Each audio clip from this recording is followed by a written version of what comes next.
microphone and all that? It should be. Okay, so welcome everybody. It is 4:01. I will call the meeting to order. I'm Mike Cruz. I'm the chair of BPAC, and this is the November 13th meeting. Thank you for coming, those of you that are here in person and those of you that are here online. I will call roll. Mike Cruz is present. Claire Edelman Heath. Present. Anthony Garcia. Here. Claire Johnson. Carla McCord. Present. Matt McGrath. Present. Chris Barrel. An excused absence. Thank you. I'm just gonna ask would our administrator go ahead and send the appointment? I just sent it to her, yes. Okay, great, thank you. So she might join. So she might join. The email address I have on file. Okay, great, thank you. So next is upcoming events. The reminder that we see every month. It's a good reminder. Flagstaff 365 upcoming events in music, culture, art, and sciences. Also a reminder that on December 8th, we are having our annual budget retreat at Lowell Observatory, and we have a start time of 8:30 in the morning. Hopefully that's already on your calendars. We have been planning that for several months, so please make sure that that's on your calendar. Moving forward to public participation. Staff, do we have any? No, we have got no messages or emails requesting public participation. Okay, thank you. Commissioner Garcia did have his hand up, Chair. Do you have something to say, Anthony? Oh, just on that last, where were we at with the announcements? What is that, event announcements? No, we haven't gotten there yet. We have Upcoming events, so wherever the events were, upcoming events. Yeah, I just wanted to kind of, mention that any of us commissioners can come up with events, and I think it would be cool to sometime, I'll make sure that I do it for next month. I'll bring an event or two with us, and if we could all like put out some events, that would help out, right? That's all I got. Commissioner Garcia, you can also do it under announcements, and we already have a spot on the agenda for commissioner announcements. Oh, thank you. So you mean I can, or any other commissioner could just like say whatever event they have this next month coming up? Right. Yes, and that's how we've traditionally done it there. Item F5 on the agenda, Anthony. Cool, that would be cool. It'd be cool to hear from all of us. Thanks. Moving forward to the approval of minutes. Have folks had an opportunity to look at the minutes of the October 9th meeting? And are there any comments? Suggestions?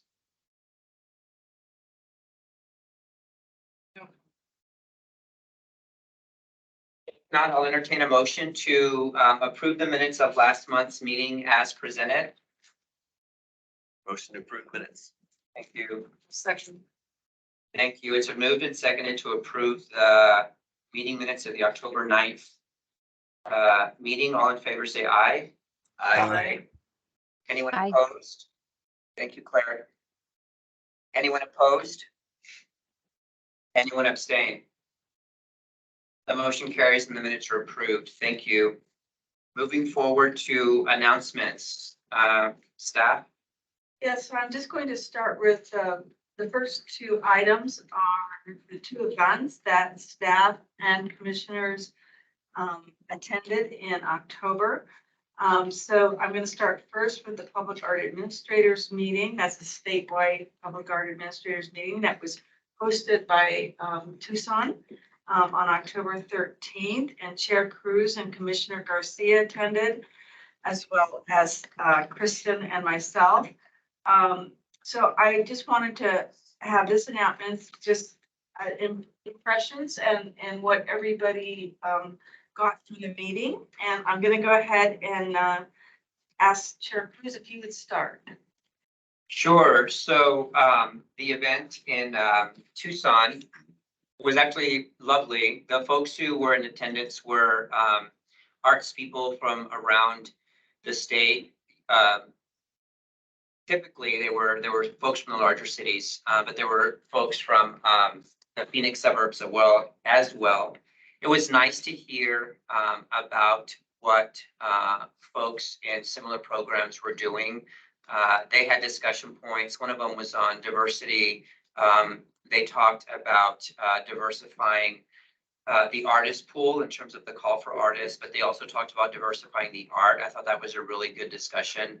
And then we got a tour of Tucson, which was lovely. Public art tour of downtown. It was warm, but I knew where to take my blazer off. I'm proud about that. I know I was sweating buckets, but it was a warm day. It was really nice to see ways in which Tucson has been really intentional about public art in the same way that we are certainly, but we saw sculpture, we saw murals, and then we saw, I'm thinking of the, there's a word for it, the water exhibit right outside of that big building that was homage to an event. You know what I'm talking about? They're called. Yeah, it was a memorial. Thank you, memorial. That was the word. Gabby Gifford was shot. Right, right. Yeah, the memorial was just beautiful. And we went to a downtown fair and enjoyed all kinds of food. So relationships were built, people were met, and we got to really enjoy the local public art scene in Tucson. So thank you to city staff for making that a possibility. I would certainly encourage other commissioners to attend those as they become available. I recognize everybody has schedules and their own things, but if the opportunity arises, it is a really neat thing to be a part of. I'm grateful to, again, city staff and the opportunity to attend. And Commissioner Garcia, what would you like to add? There's not a whole lot to add to that. Mike, you did an excellent job. Chair Cruz, you did a great job explaining pretty much the ins and outs of it. The thing that I took away most from it were relationships with other art professionals and artists in the state of Arizona. So now I've increased my Rolodex a large amount and am actually actively in communication with some of these folks. So also, commissioners, this is a good time for us to remember like that the idea of having the commission go on these type of trips and figuring these things out was brought up by a commissioner as a fair item.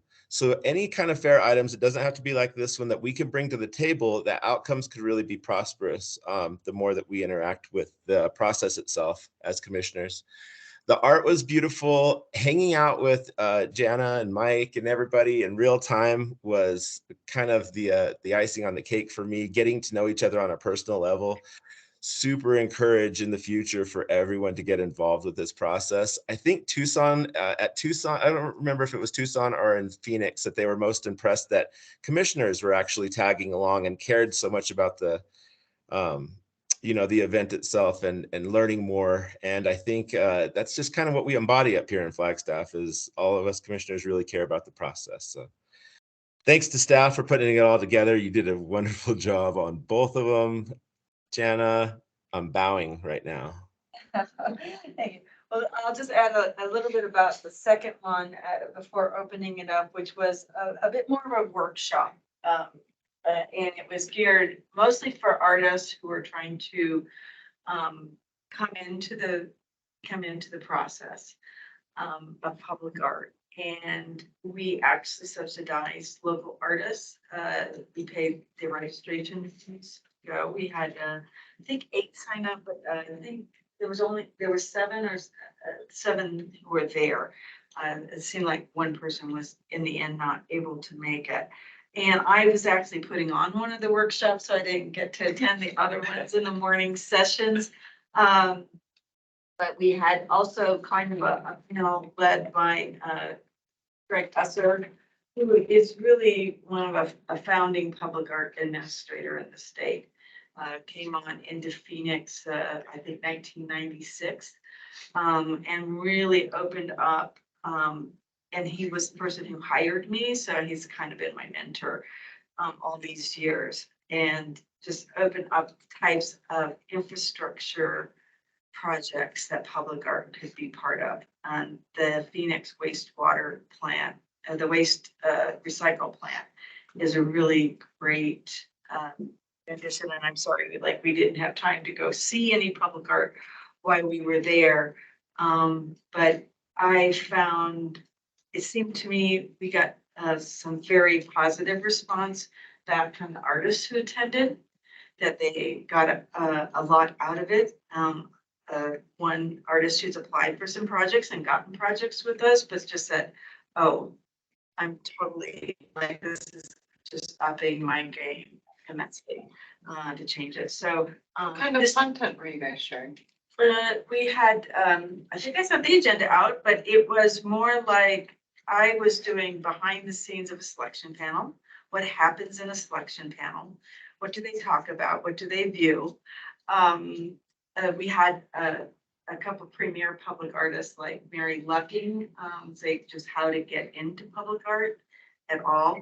Somebody from Phoenix went over how to do an application.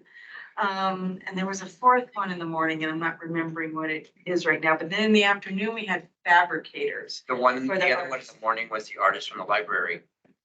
That's what I attended. Oh, yes. Yeah. Maria Salinger on how to do design team public art. I don't know with the design team as a public artist. Sorry, I got that one. That I really wanted to actually to attend Maria's very much. But the afternoon was fabricators and artists with very up with. And we had somebody who did draw the floors, somebody who did litho mosaic, somebody who did metal, and then somebody who was a foundry. And they everybody we brought has worked with artists on numerous projects throughout the state. That's great. And it was really a hope that, people will start, like, they don't have to learn everything themselves. They can partner with a fabricator. And I thought that was important. And I hope to extend that and have a workshop here in Flagstaff, as well as a public art administrators meeting next summer. But Matt, what were your impressions? I know that So I attended the Phoenix event, and I think Anthony captured really well a lot of the value that I saw in it, shared that with him. I thought it was fantastic, all the local artists. I didn't realize how many folks were going to make the trip down there. And it was really great. The sessions that stood out for me are those latter two you described. One was working with a design team, which I thought really was also a little applicable to some of the oversight work that we provide in our roles here. And then also a great one of how to break into public art. One odd part there was that woman was just so wildly successful. Like, she broke in so long ago, and I think it might be helpful. Like, it could almost be overwhelming to those folks. Like, she's got multiple of the light rail stations doing those projects. And Yes. it's like, wow, this woman is amazing. And so that was the one thing I thought, if we could find like a little bit of a bridge when we do it here, is folks who are less established and still kind of in the early phases. Might provide some value. But I had a chance to talk to some of the local artists while we were down there. And all of them, at least to my face, had really great things to say about it. And Jen, I did not realize going in just how much time you had to put into organizing that. So thank you very much. you are more than welcome. It may become an annual event. I'm talking with the Shamer about it. So we'll see. They were very excited to host that. They are a venue that shows exclusively Arizona artists only. And so I'm hoping to put our artists in touch with them just to do some of the regular exhibits, to realize that they can apply and show there as well. Can I interrupt? Yes. So just Let's do it. because you haven't talked about Shemer very much, that's one of the things that stood out for me, is I'd not been to Shemer before. So it was a real treat. If you haven't been to that venue, it's a house that is filled with art. Much of it is for sale, and they have rotating exhibits. And then the outside of it is a sculpture garden, which is just lovely. And also many of those items are for sale. They also have a gift shop with very reasonably priced things. So just being in the space, I thought was a real treat, because, we go to Phoenix all the time, but I had no idea that that venue existed, and that it's not sort of really a museum. It's more of No, it's an art center. Yeah, it's an art center, so they have classes and they have, yeah, it's just a really neat place. So I'm grateful for the opportunity to visit that and attend that meeting as well. Hey guys, can I mention something real quick? Yes. Go please. ahead. Oh, thank you. So the kind of the thing that struck me the most about the Shemer Museum and that whole production that Jana helped create was you see Jana up here doing her thing and she does it so well. You're like, how did she get so good? But down in Phoenix, like she's a little bit of like kind of a bit of an icon or something. Like everybody knows her. She's really well connected, and you kind of see like how connected to the state she is by the people that she hangs out with and how she deals with them down there in Phoenix. And that was kind of cool to see her boss up like that. Also, I wanted to ask Chair Cruz if possibly we could set aside a brief moment like at the retreat, maybe even during lunch or something. I should have the production that I kind of put together with interviews and stuff from that day then. It shouldn't take longer than 10 minutes. I would be happy to include that in the agenda, Commissioner Garcia. That would be wonderful. Okay, so Moving forward to the staff announcement. and one more, as you know, we're hiring for a project administrator. The position closed on October 27th. We are having phone interviews with 10 candidates on this Friday on November 17th. I imagine that the in-person interviews that will follow will probably be after Thanksgiving. That's just because the holiday will loom in on us in our applicant schedules as well as our own. But I'm assuming that maybe by the retreat, we may not be able to announce it, but hopefully we'll at least have a person who we've made an offer to. Great, thank you. Chair and Vice Chair announcements is next. Vice Chair, do you have any announcements? I do not, thank you. The only announcement I have is that December 1st and 2nd is the Flagstaff Symphony Orchestra Nutcracker shows. The first, I think, is a Friday, and the second is a Saturday. And the Saturday, they do the matinee in addition to the Saturday night show. So that's the announcement. And then the regular program kicks back up on January 20th. Just as a heads up, if you're interested in concerts, remember that I'd be happy to give you guys tickets if you'd like to go to a show. I can certainly do that. And then moving forward to other commissioner announcements. Anthony, this is the spot that is reserved on the agenda for commissioner announcements if you have something. Cool. So we can do other commissioners could say events at the event portion, and then other commissioners could say like announcements during this portion No, this is the spot where you speak if you have something to say. for events or announcements. Right. Yes. Oh, okay. All right.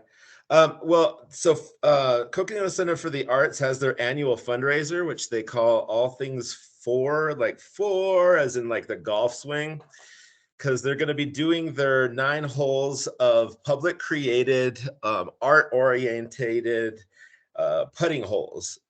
Currently, they're accepting folks that just want to make a hole.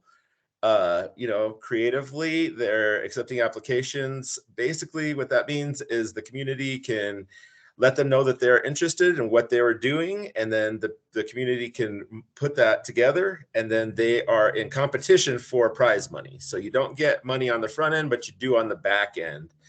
That the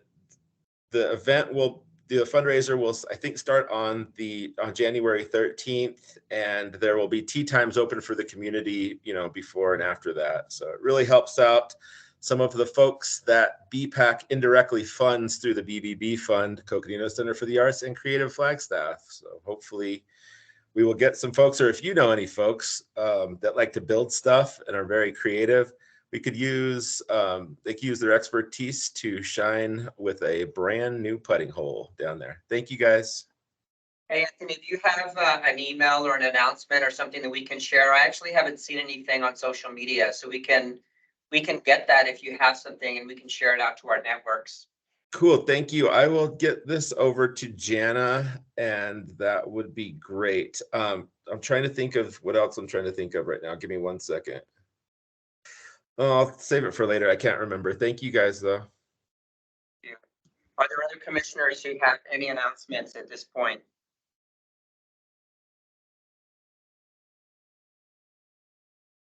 Hearing none, we'll move forward to the action items. And we have our BIA grants presentations from applicants. I think, Kristen, are you running the show? Yes. So, first of all, welcome all of my beautification, all of our beautification and action grant applicants. So we have 10 applicants this grant cycle, and that said, we're going to be keeping to a strict timeline. Applicants will have 5 minutes to present on their beautification and action grant proposal to the commission. And then the commission will have up to 3 minutes to ask questions after each presentation. I will be keeping strict time due to the number of applicants we have. At the 5-minute mark, I will say time. And of course, at the 3-minute Q&A, I will say time again. But please remember that you can grant extra time upon a vote, FYI. And we do have, the majority of our presentations are in person.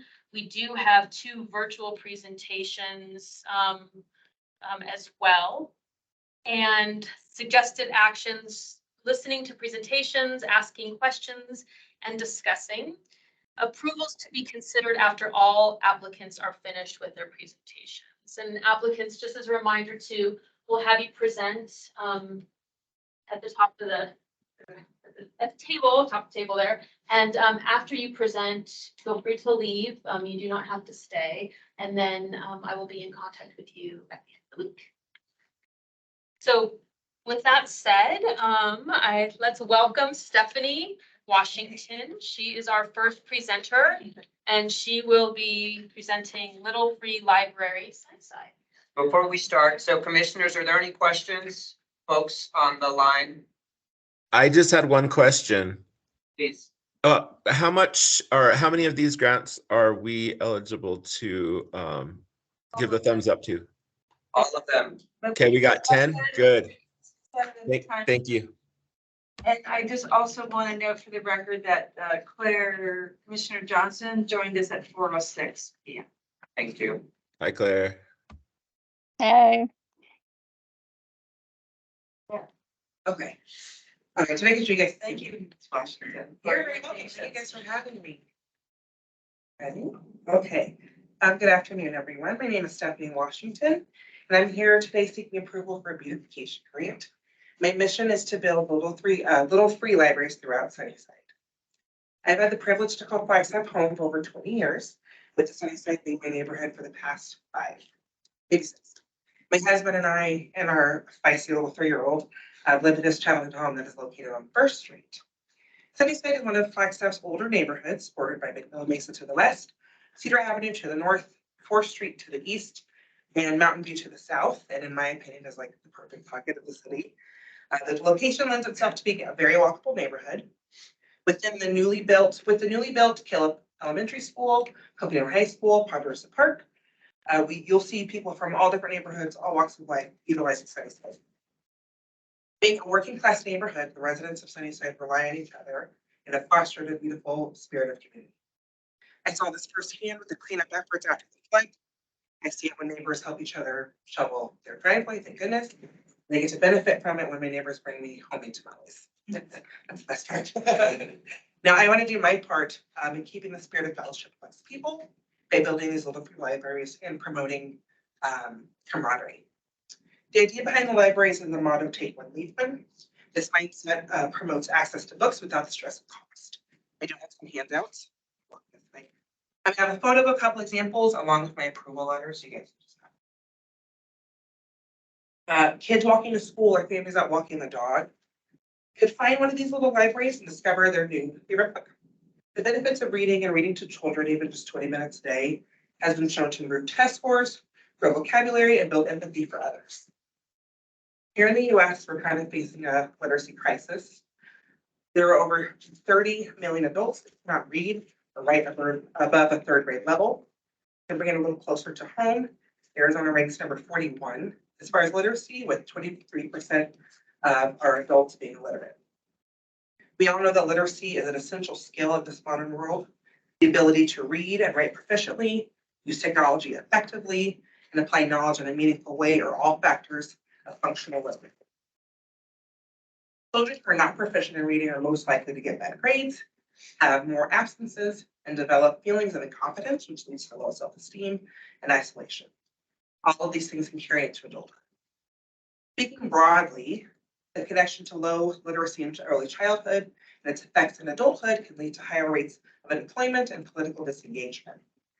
Now, I'm not saying that building these libraries is going to fix all this huge problem, but I think it's a beautiful place to start.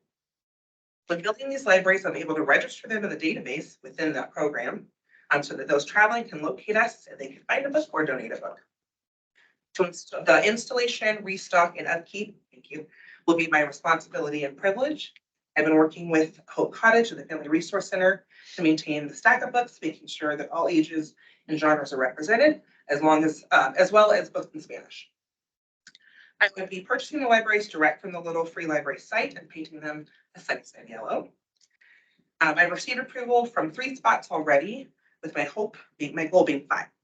I've talked with Hal Jensen, Hope Cottage, and the Family Food Bank on 2nd Street. I believe that providing an inviting, convenient way for kids and families to read together, the Little Free Library on Sunnyside will brighten everybody's day. Yeah.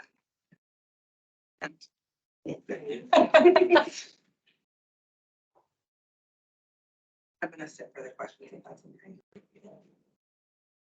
I'm gonna go ahead and start just with a question. Yeah. Do you have a specific box, library and color in mind? So this is the reason I printed this one. It's a 2-tier, kind of slanted for snow to maybe fall off. And I chose the natural one. It's just easier to paint. And then my proposal, I included the cost for that as well. What color was it that you were wanting to keep them? Sunnyside yellow. I feel like it's easy to spot. It kind of goes with the name of the neighborhood, and it could just be a little more recognizable having that uniform color. Well, I really like the idea that it's branded a little bit. I mean, it's a subtle kind of branding, but when you produce something that's consistent within a neighborhood, it starts to feel like somebody cares about that neighborhood. Yeah. And I like that. Thank you.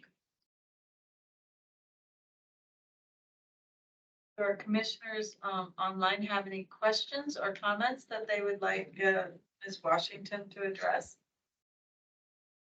I had a question also about the paint, but you guys pretty much went through that for me.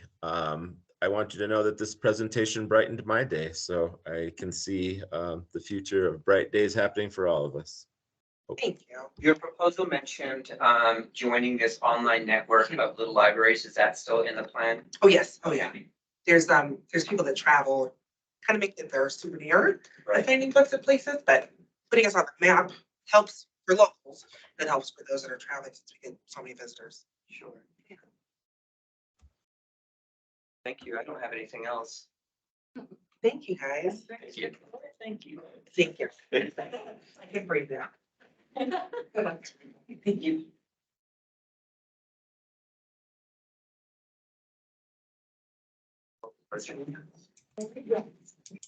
Okay, and next up we have Hope Johnson, and Hope will be presenting on NAU utility box wrap.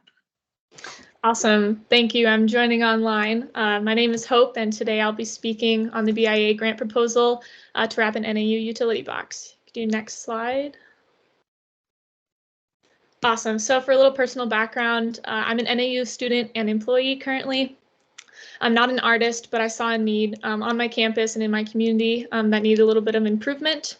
And lastly, I love Flagstaff and the opportunity to be involved with something that's going to make a lasting impact on this place I've called home.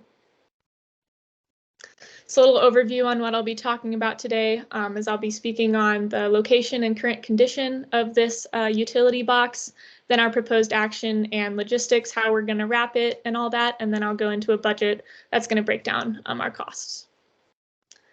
So currently, this box, it's on NAU's campus. It's right by the Wall Aquatic Center, which is where I work, and it's on the cross streets of McCreary Drive and then South Beaver Street. It's a highly visible box on a public street. The Mountain Line Maroon route runs through there, and it services about 14,000 community members per year. And again, it's just super highly visible that a lot of people see on our campus as they pass through. All right, next slide. Yeah, there we go. Cool, awesome, thank you. The current condition, as you can see, it sports a hand-painted design right now. It's over 10 years old. This was a project that was done by NAU art students over a decade ago. The sun has kind of faded the top and it's kind of chipping on a lot of the sides. Again, we have a lot of utility boxes on NAU's campus, so this box would hopefully be the pilot box that gets the first vinyl wrap, and it would hopefully reflect something that represents Flagstaff and NAU a little bit better. So the proposed action, again, we want to vinyl wrap it, have something that looks nicer and will last longer. This is a picture of one of the utility cabinets on the east side of town. It really caught my eye every time I passed by it, and I think it would be awesome to bring something to NAU's campus that looks a little bit sharper. And again, it would encompass the health and wellness and natural beauty of Flagstaff. We'd have a new design put on that box. So how we're going to do it, we don't have a design picked currently, so we're going to send out a call to artists using social media and flyers. And again, they'll have a description, something that encompasses the health, wellness, and natural beauty of Flagstaff. We'd have all of those submitted by a certain date, and then we would bring all of those designs to a selection committee, which would consist of myself, a member of the NAU Landscape and Exterior Space Review Team, as they have to give the final approval for anything that's put on NAU's campus. We'd have a member of the NAU Student Government, a professor from the College of Arts and Letters, and then lastly, a community member that regularly travels on the Mountain Line Maroon route. After we meet, vote, and select on a final design, we'd have that design sent to Film Tech, which would produce and install this. And then in my original application, we got a letter from NAU Facility Services that said they would maintain and upkeep this wrap. So in my final slide for today, we just have a budget breaking down all of our costs. It ends up being about $3,500 with that artist fee. And then Film Tech did give us an estimate on what it would take. We gave them dimensions and all that of this box. So a little over $2,400 to produce and install that. That's all I have for my slides, but I'm open to any questions that you guys may have for me. Thank you, Hope. Any questions, folks? When you say NAU would be responsible for maintenance and upkeep, what exactly does that mean? Yeah, so in the letter, we just asked that, you know, they would clean it, would be responsible for like replacing it if it ever gets like completely damaged, just things like that. I have a question about the call to artists. Is it going to be NAU specific or will it be citywide or statewide? No, it'll be citywide. So it'll be open to any Flagstaff artist. Yeah, we're gonna target again through flyers and then sending out stuff on social media. We're gonna try and get the College of Arts and Letters involved to get students involved as well, but it'll be open to the entire community. Technically through Arizona procurement law, I don't know if you're able to limit to just a region. In this grant, it's fine. Is that okay? Okay, okay. Good question. Yeah, so Ms. Johnson is not an issue. Okay, thank you. So one of the things that we talked about was being able to see the final selection before it goes to print. Okay. Do we have that option as? Oh, yeah, absolutely. We would send the final design to you guys as well for approval if you guys would like to do that. And commission, we can figure out how to word that so that we can at least give them some funding up front and then maybe have the final payment as a contingent upon them reviewing the design with you. Jana, can I ask a question? Please. On our normal wraps, what is the artist getting paid on those ones? It can depend on how many, utility cabinets. I think the last round, it was between 1,500 and 2,500. Thank you. Those who are wrapping 3 boxes got, those who are wrapping a single cabinet. Okay.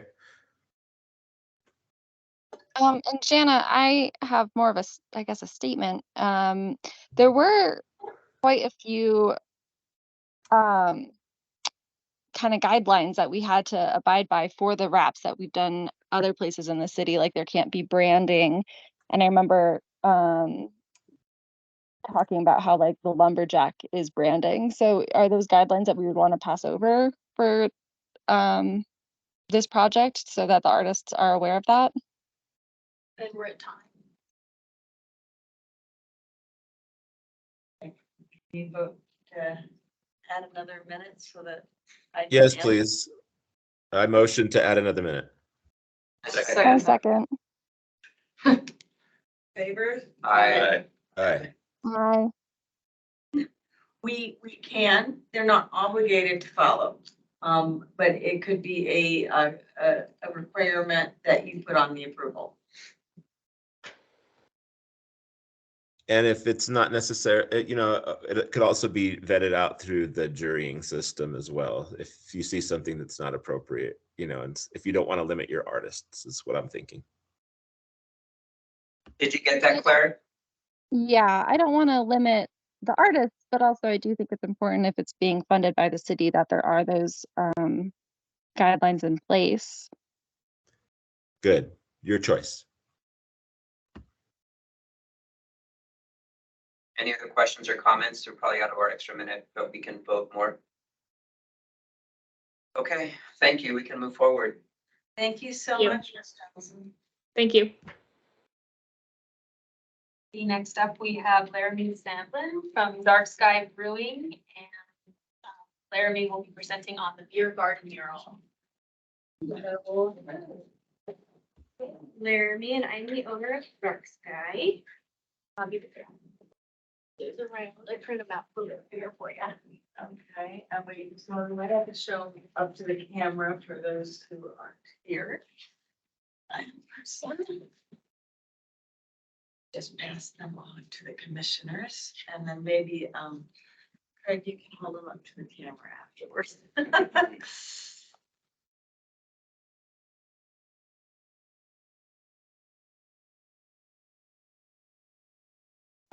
So Dark Sky Brewing Company was established in 2014 in Flagstaff, Arizona.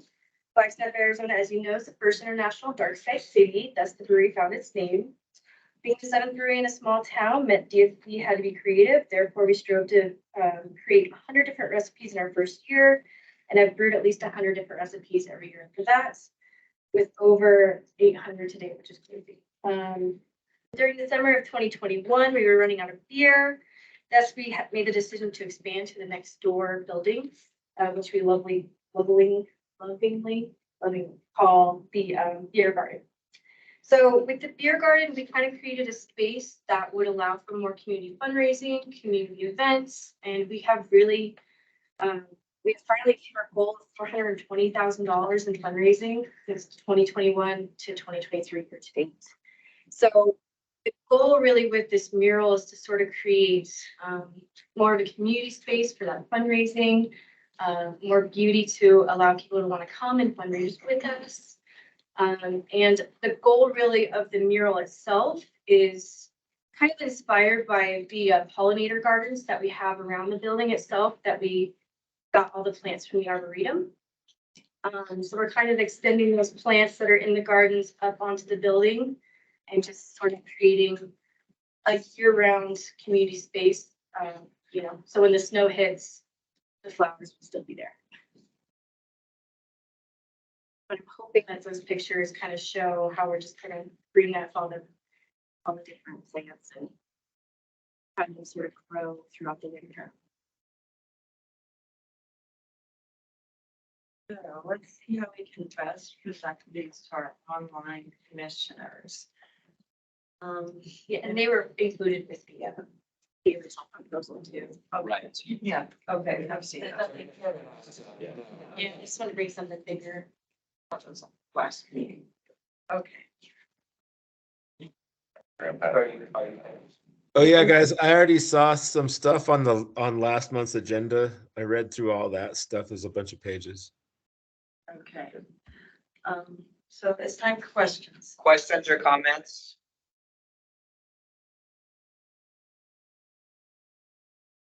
So there was some notes on our minutes from last meeting. It says address painting a pine tree that is sitting behind a live pine tree. So I think that was one of the things that we discussed in terms of when we reviewed the application.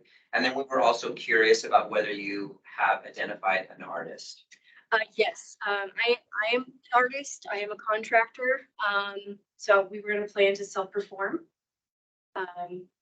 And then sort of the goal of the pine tree behind a pine tree is just to kind of extend those plants, just kind of. Make them look forward. Yeah, and you know, it's really more of an artist rendition of a pine tree. But that's really kind of the goal was, especially with the Columbine, is to bring the Columbine up onto the building. Just sort of re-emphasize the fact that we have pollinator gardens throughout the sort of spring and summer season, but in the winter time, you know, they're not growing. They'll be growing on the building. Sure. Thank you. Yeah. Thank you. What did you describe what those fundraising events usually look like? Yeah, so we actually just did one this past Friday. It was a snow dance party. So we're hoping for snow, obviously. We raised over $3,000 for KPAC, the Kachina Peaks Avalanche Center. And we got all the different, we got snowball involved, we got ski house involved, we got a bunch of different vendors, outfitters involved. So it's really sort of a community base to have fundraising events. But we've done 420,000 in 2021 to 2023. So it's working. That's really our goal. They've also hosted Flagstaff Symphony Orchestra a couple of times. Stephanie on your team is wonderful. Stephanie's amazing. She's our events coordinator. Yeah, we try and have at least one big fundraising event each month, and then we have sort of our weekly events, bingo, trivia, that sort of thing that gets all of those fees, if you will, for bingo cards and whatnot gets fundraised with them too. So like this month we're doing the Flagstaff Family Food Center. We're able to provide 12 turkeys, I think, to them over the last 2 weeks. So, yeah.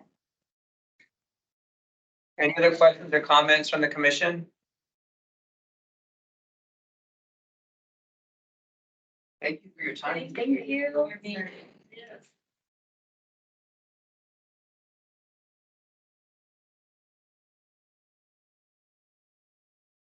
Next, we have Sharon Sifling. Sharon, right now, so you want to? Yes. Okay, sure. From the Flagstaff Family Food Center, and Sharon will be presenting more about a proposed community garden. Good afternoon, everyone. I am Sharon Sifling, and doing the proposal for the Flagstaff Family Food Center Community Garden. And I have a presentation too. Did you have my presentation? That's okay. I also, but it's gonna be hard for people online to see. I did a presentation as well. So Flagstaff Family Food Center is on 2nd Avenue and 2nd Street. If you're not familiar with where they're located, across from the Hondas, the Sunnyside neighborhood. And what we want to do is we want to create a really fantastic community garden space. Currently, we have a very small one. Amy Duggan's here with me from Coconino County Master Gardeners, and there's here as well. And so presently, we have the building, and we have this dirt lot, and then we have the streets. And the community garden is a couple of planters that have been there for a few years, and they're wooden and they're falling apart, and we've kind of pieced them together. So what we're asking for is funding to enhance this corner. And so we're working in partnership with Flagstaff Art and Leadership Academy, FALA, to do a mural on the side of the building. The kids created this mural. So it would go there. And then in front of the mural, we want to enhance the garden with garden containers that are steel. So they're eco-friendly, they're environmentally friendly, they're made of steel, they're made to last over 20 years. They've been tested by Texas A&M. So the big chunk of our funding we would go to the actual containers. And so, and we want to make it, you know, for the community. The kitchen also uses it. Chef Lisa wants to do farm to table and use more of the produce in the kitchen. And so the garden boxes are the steel, like I mentioned, and then some of them have trellises that we would like to get as well. That would increase the growing to go vertically against the wall. You have this beautiful mural in the background. And then there's a total of, I think it's 8 boxes. Plants in here. And then they're 32 inches tall. There'd be a little arch in the front. So the community, here's the sidewalk, community members could walk through the arch. And the idea is community members would actually grow food in this garden as well. So it's bringing food access locally. I know you can't see my little feet. Oh, and it's got a bench so that people can sit and relax. We really want it to be welcoming and for the community to come into it, come under this arch. And ideally the arch too, you're gonna have veggies growing up and over it. And so it's gonna be this green space and welcoming. Community members can sit and relax. We also want them to come in, pick a bell pepper, pick a zucchini, help grow it, help maintain it. It is really a community partnership with Paula doing the mural. That's for gardeners, helping with the technical assistance with the gardening. The Philly Food Center is also applying for a sustainability grant with composting. And so we're hoping they get that. And so the composting and soil would come from that. We have the irrigation installation donated. The install of it is all donated. So really the cost is for the actual structure and then supplies for the students to paint the mural and a scaffolding for them to paint the mural. The garden beds, we do want it to be ADA accessible. I have a little person in a wheelchair. So the garden beds are taller. They're about the height of an average tabletop. So it's easier for standing folks or people sitting to garden instead of being bent over, which also will help with keeping out some of our more friendly dogs who might want to urinate on things on the corner. So the food is above that level, so that would also protect that and help that as well. And then this is what the mural would look like. A little bit of changes. The food center's asking Paula to make a little tweaks to it to remove this container and add some more fruits and veggies into it. But otherwise, this is the concept that they came up with, that they would be painting. I think their volunteer week is in March.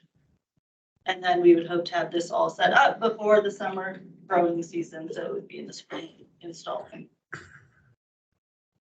That's, oh, wait, and then almost forgot. Part of what I do is nutrition education and gardening education. So we're doing tea to supper classes as well as around the table community nutrition classes for the community.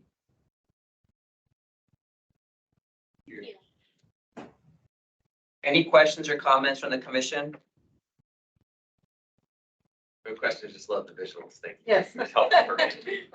I have a question about the mural. So will the mural include is it the whole front, including the sunshine and the rays and all of that sort of stuff? It is made to be the whole thing, yes. Okay. So presently, there's the door and there's the kitchen door, a window, and these signs are already signs that are there, and they would be painting around that, and that is the whole side of the building. Okay, great. And that all faces Second Street.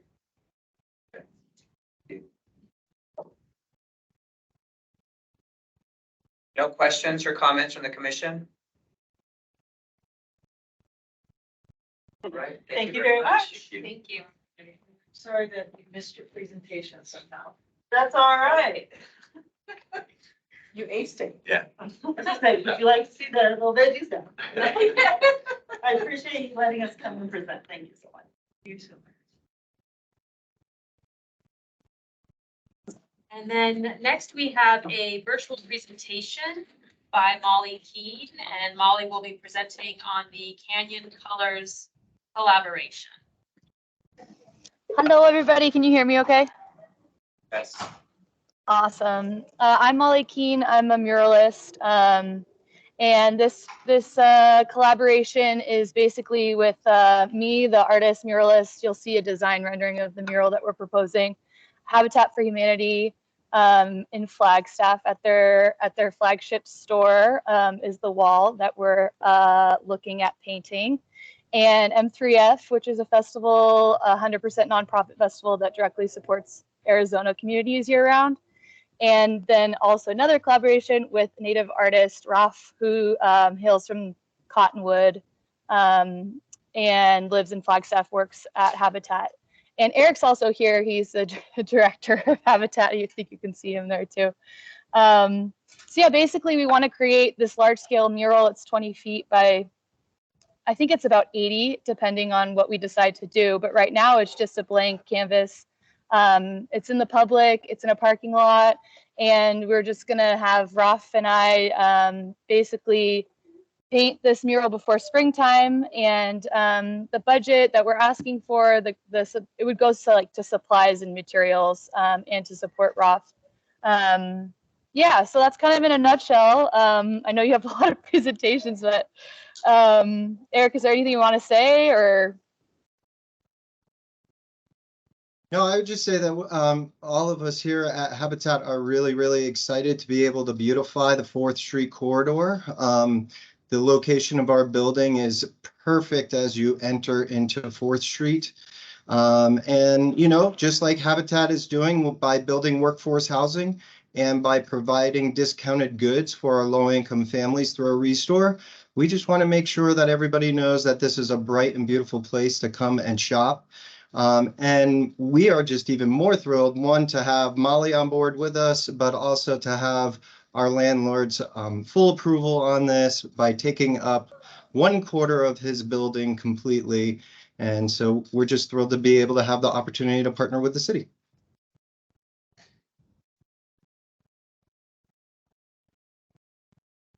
I don't remember the budget off the top of my head or how detailed it was. So forgive me if I'm asking a question that's already been answered on paper.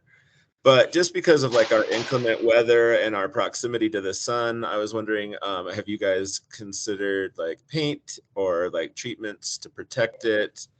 Things like that. I'm sure you have. Yeah, for sure. So I've been doing this, I think I have close to like 80 murals all over the world for the last 15 years. So I'm like pretty proficient in adhesion. And one of the basic things that you really want to do is just make sure that that initial layer is well prepped and prepared for the next layer. I use like a semi-gloss acrylic exterior paint, which is really, it should last at least 10 years before it even starts to fade.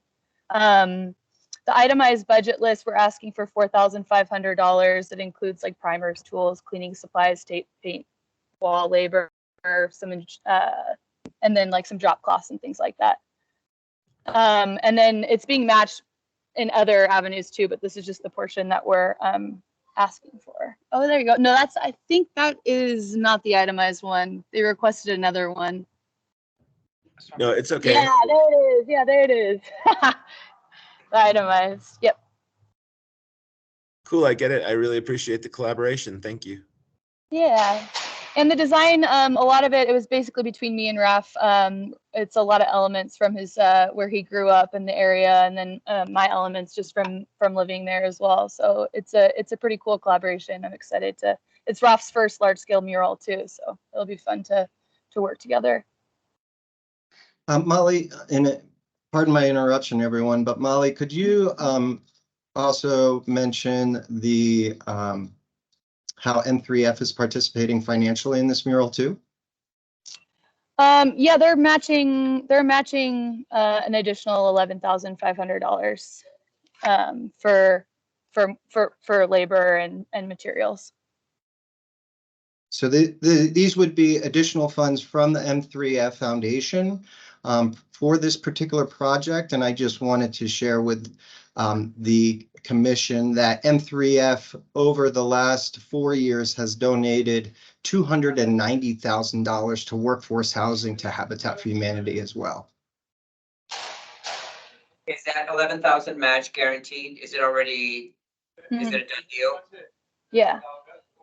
They'd love it to be a doneer deal with your support. Yeah. You- You hit them on our support, so there you go.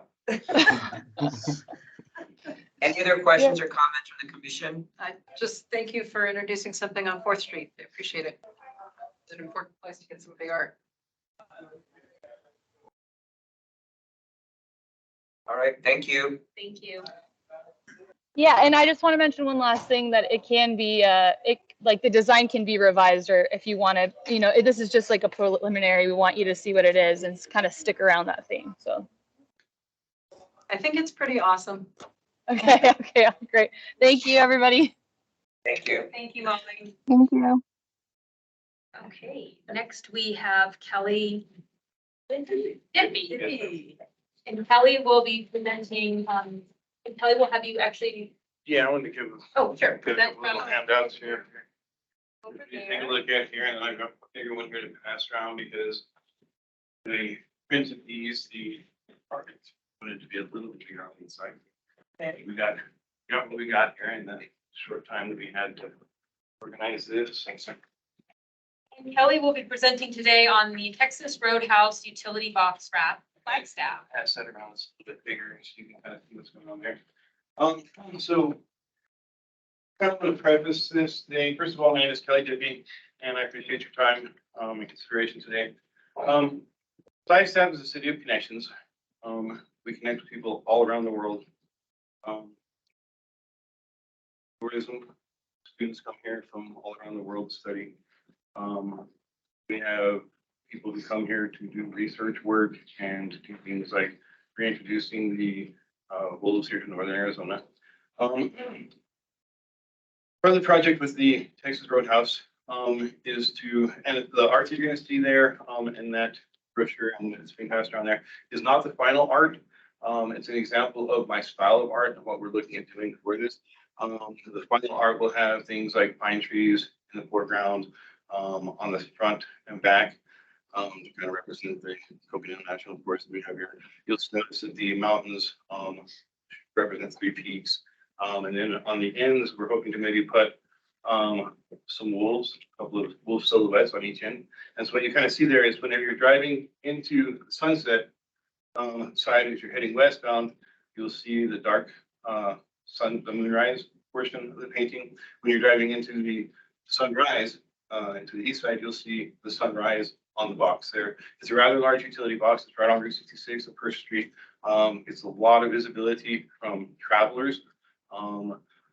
So I'm about connections. I want to connect people with what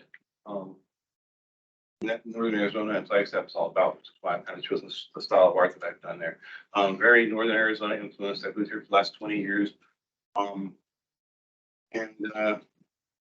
Yeah, a whole lot more to present other than that right there. Like I said, I've lived here 20 years, and so you'll notice that the type of style of art that I have is very influenced by the region which I live in. I'd like to represent that a little more heavily for us.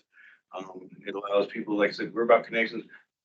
I also wanted to, I do have a little more, I guess. Evolution. We're evolving. We're constantly evolving in the city. Whenever the movie theater opened out here, Arkansas was the most advanced movie theater in the world. I don't know if you guys are privy to that, but everything we do, we have like little robots on NAU campus. I think that was kind of a pilot project for those as well. So we're constantly evolving here. My initial proposal said that I would be having this box wrapped within 30 days of approval. It's going to evolve a little bit because obviously we live in Northern Arizona and the weather. Whenever I wrote the proposal, I wasn't aware of everything that was going into the process. So it'll have to, probably the wrap will probably not get done until springtime sometime because it has to be over 60 degrees with a day with kind of no wind, light wind or whatever, because the type of materials we're working with. I've discussed that with Film Tech. They're aware, he's kind of making aware of what needs to happen there.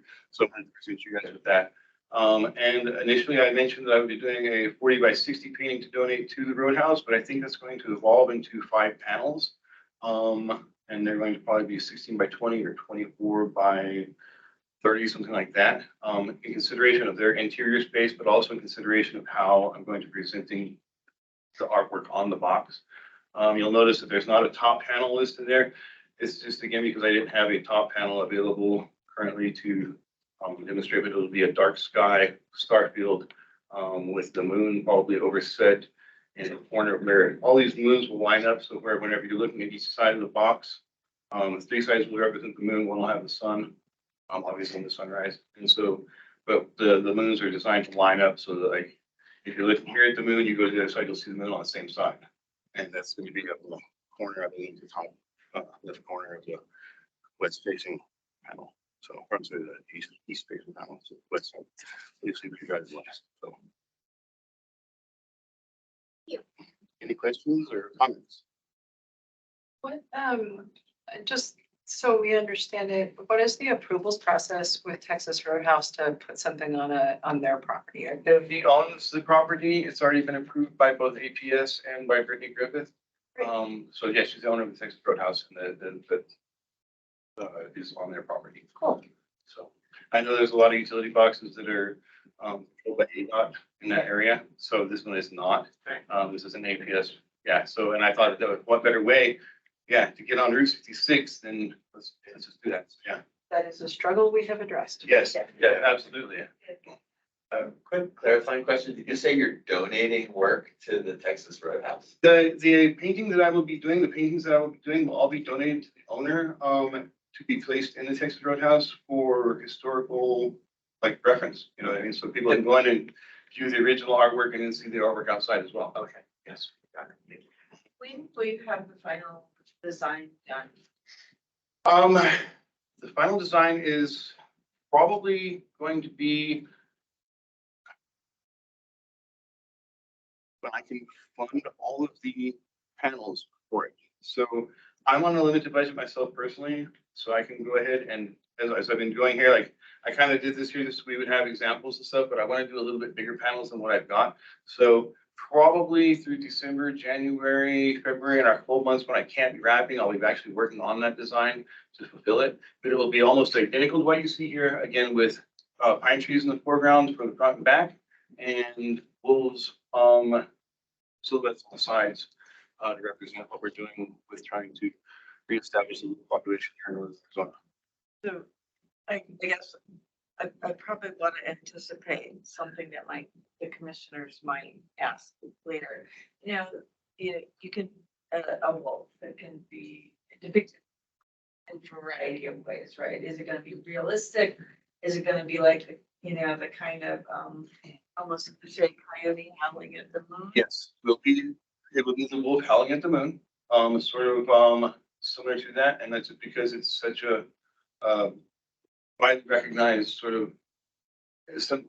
You know what I mean? So I'm trying to keep it as familiar. Like I said, I'm about connections and about evolution. So it's a little bit, a little bit of the old, a little bit of the new, so that we can connect everybody together. People who've seen, people are going to be kind of familiar with, like, hey, this image, you know what I mean? So when they see it, it's familiarity. Any other questions or comments? No, thank you for presenting. Thank you. Thank you. Thank you, Kelly. Appreciate your time.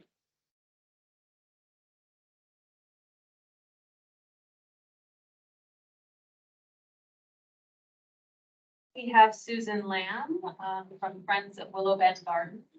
And Susan will be presenting on the Wildflower Meadow Maze.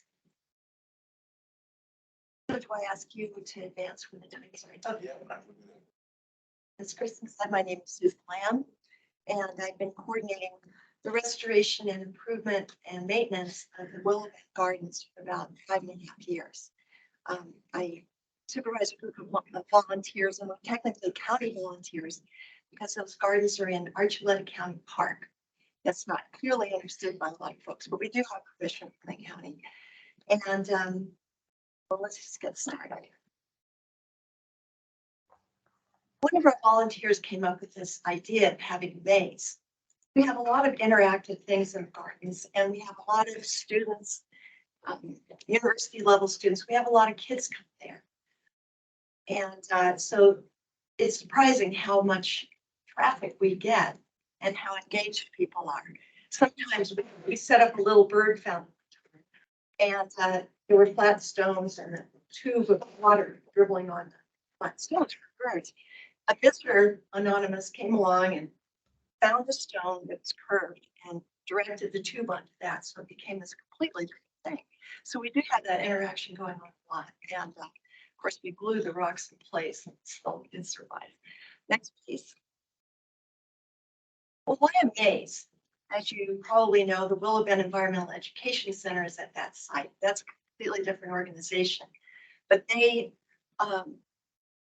foster awareness and nature. That's the point of environmental education. But they also foster the skills that children need to engage the world around them. And that's what mazes do. They're very engaging.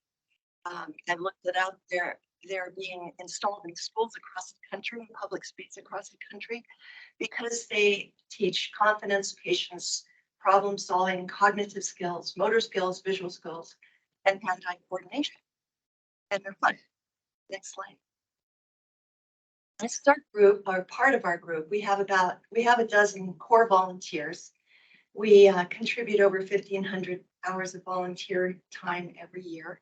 Our gardening season is from April through October.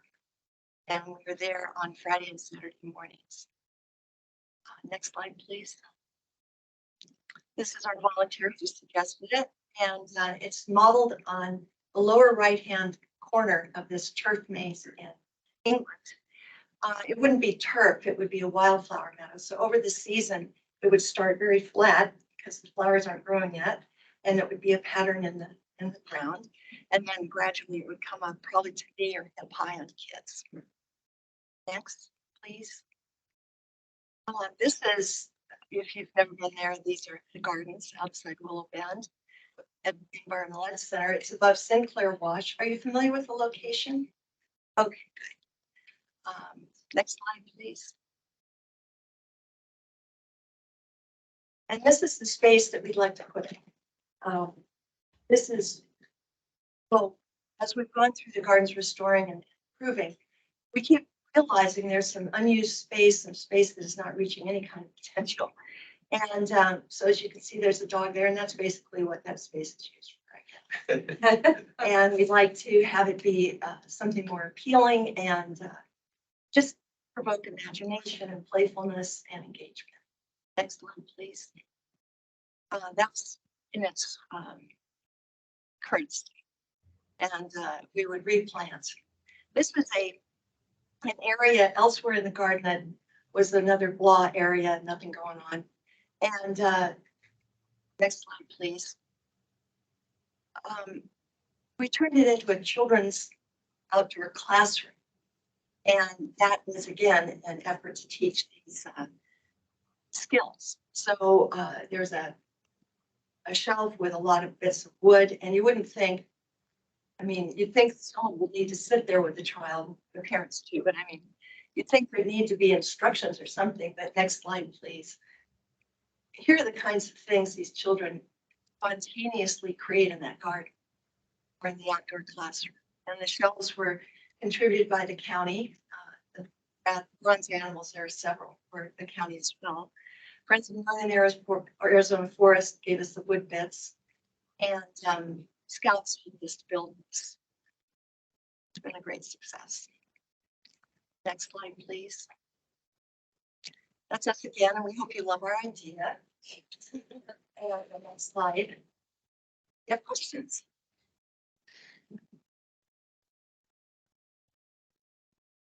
Commissioners? We did have some questions when we spoke last month, and one of them was about maintenance.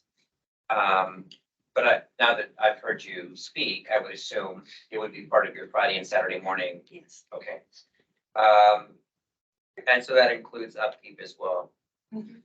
And the maintenance, we endeavor to keep the maintenance at a minimum because we're volunteers. So the gardens are all native plants except one, the ethnobotany, which has some plants introduced from Europe. But elsewhere, it's all native plants and they're much easier to maintain. They don't take much water.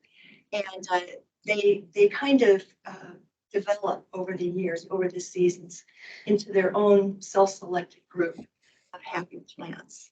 And so we're not struggling to make something happen there.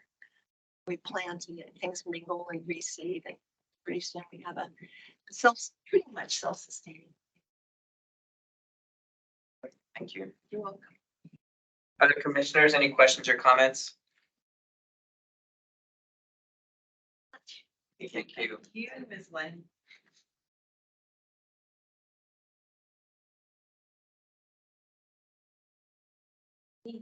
Next, we have Alexi. I'm gonna try this. No, I lost it. Sorry. Kimiaki. I was practicing all afternoon. You did so good. Oh, gosh, okay. And Alexi will be presenting on Bushmaster Park Community Fruit Orchard. Yes. Hey, everyone, my name is Alexi Kimiatic. So this project was born from a love of fruit. My friends and I, we really like fruit, really like trees. We started planting fruit trees at our rentals with permission. And we thought this is so much fun, we should do more. And so we started reaching out to other friends and homeowners in town. And then our friend Brianna suggested, I bet we could get the city to pay for this. And we kind of put this whole thing on our radar. So I feel like fruit trees sell themselves. Trees are the ultimate stewards of the environment when it comes to carbon sequestering, soil erosion prevention. They provide flowers and which are immediately, for beauty, and also pollinators. We really like fruit. Okay, so I'm going to share a quick story here. I was going to check the mail about a month ago at my rental, and I saw on this tree that's hanging into the driveway, there was this little black ball hanging from it, and I said, oh, I wonder what that is. And I picked it and I ate it, and it was a plum, and it was super delicious, and I felt like I had found gold at the end of the rainbow. And then I started looking around, and I noticed that a bunch of the trees in my neighborhood are fruit trees. A lot of them are on people's property. A lot of them are behind fences. So, but the neighborhood was alive with fruit. If any of you guys are fruit enthusiasts and you've been walking around town these last few months, it's been an amazing year, okay? Flagstaff can provide fruit, okay? It's cold, but it's possible. That photo right there is from one of the plum trees in my neighborhood. Look at how purple. I mean, I was going up to trees with a canvas bag and just brushing the fruits into this bag. And it's amazing. And sometimes I couldn't get to the trees because they were on someone's property. And sometimes I would climb the fence and reach over, and then they would come out and say, what are you doing? And I said, well, I didn't want to disturb. You have like no trespassing signs. My point is, there is a ton of food here, but it's not easily accessible for everybody. So the goal of this community orchard is to provide that experience, that joy and exuberance that you can get from feeding yourself from nature. We want to provide that to the public. So we've been working with the Pros Division and the Beautification Arts and Science Program since the spring of this year. And it started out, we had a bunch of ideas just from looking at maps of sites that we could use to plant. And Kristen and Amy helped us narrow down, and they provided some other ideas for us. And we decided that this site in the southeastern corner of Bushmaster Park was ideal. So here's a zoom in on that, a detail of that site. So there's a quick coupler, which is a little water access irrigation thing in the northeastern corner of that plot. And we've received a lot of support, not only from pros and beautification, arts and sciences, but we also presented at the Flag Parks and Rec Commission meeting in September. We received support from them. So this is kind of the most important thing about this project is that the scale of it is entirely dependent on how much funding we get. And I'll talk about the funding in a second, but if we have our way, we will fill that whole plot with fruit trees. You can see there's that water line. So the blue line is a proposed irrigation line. It cuts right through this dark splotch right in the middle of the plot. That's shadows from the satellite imagery caused by some ponderosa pines. So again, the amount of money we get determines how much funding we have to clear those pines out. And if not, we're prepared to work around the pine trees. Go to the next slide, please. Okay, so this budget, I apologize, this is a budget from a different grant proposal. We've submitted not only to the BIA, Beautification in Action proposal, we also submitted the neighborhood sustainability. Sorry. Is there a motion to give another Make a motion. minute? Another minute. Yeah. Okay. We need to vote.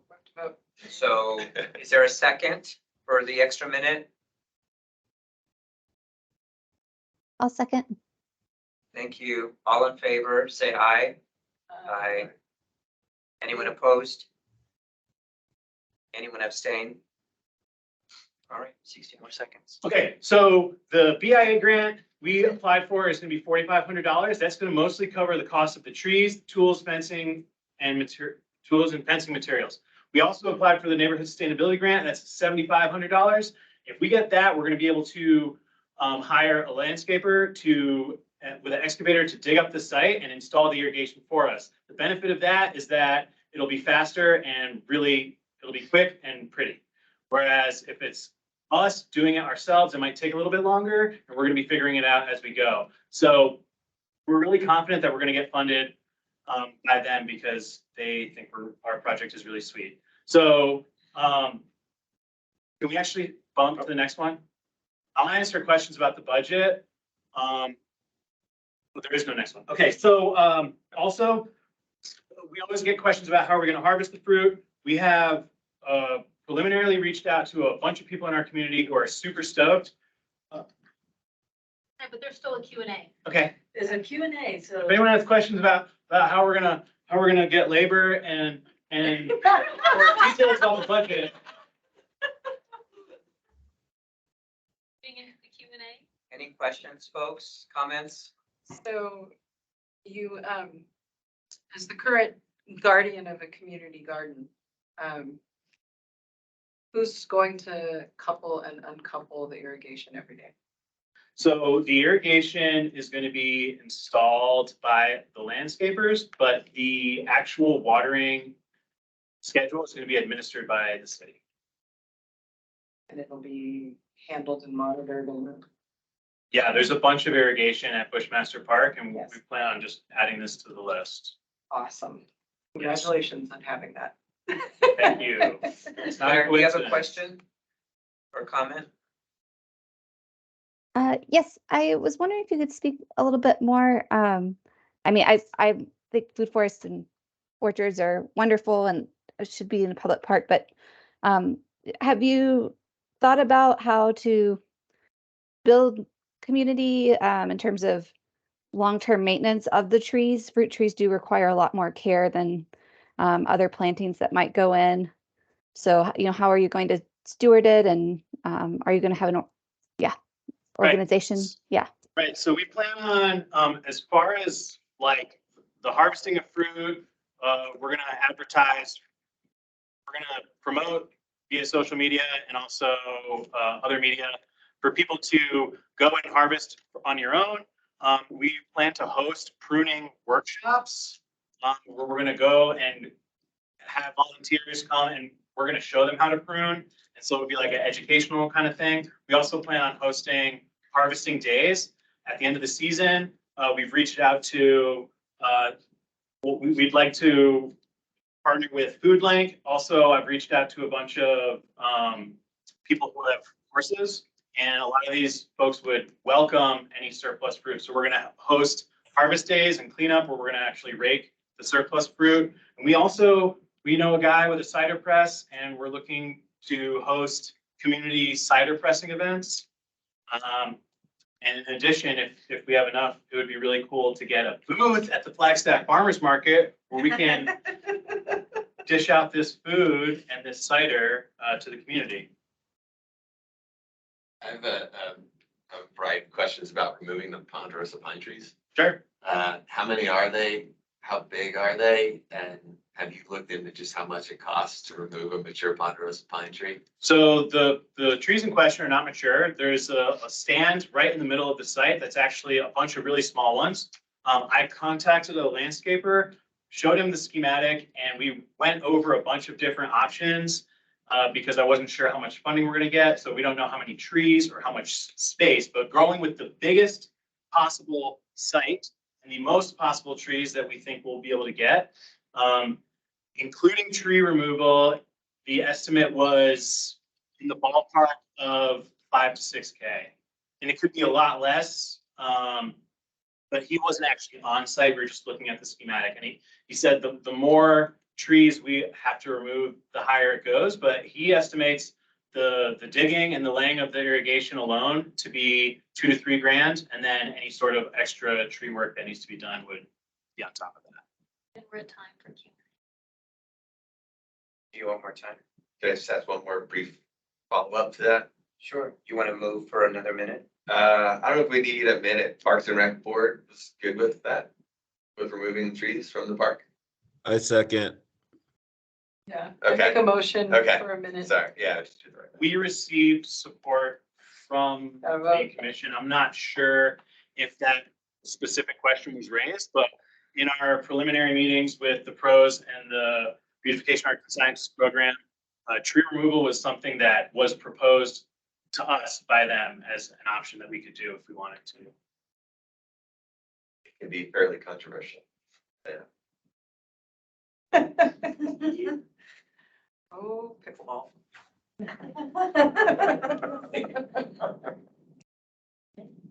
Thank you. Thank you, Lexi. This is hindsight. All those in favor of the extra minutes? Aye. Sorry. Aye. Aye. Any opposed? Thank you. I'm presenting for a percent not able to make it tonight, but I'm going to let you proceed me. Okay. That's okay? Of course, yes. Great. Right, so next up is Randy Gray presenting on the historic train rail bench. Okay, my name is Randy Gray. This is Eric Cruz. Not here today is Lee Hughes. Basically, as soon as I saw the beautification project, Thank you. the very first thing that popped in my head was a train rail bench. I have been working with repurposed metals for about 6 to 7 years at the Artist Gallery downtown, where we're all members. I've made several pieces of furniture and just seemed like the perfect thing. Flagstaff's known for its historic railroads, its community, it's known for that. This would be a perfect representation of historic Flagstaff, because the rail itself is 100 years old. I was extremely lucky to find this. It was a one-time purchase. It took me 5 trips of 4 hours round trip to get it. I had it for 3 decades sitting out in the desert. It's a very special, unique looking rail. If you look at the pictures, the bottom left there, that's an example of the rail. It's got a lot of patina and fitting to it. And shortly after getting it, I had the railroad police come to my house, because if you pick up rail next to the tracks, they will come for you. There's a specific railroad police force.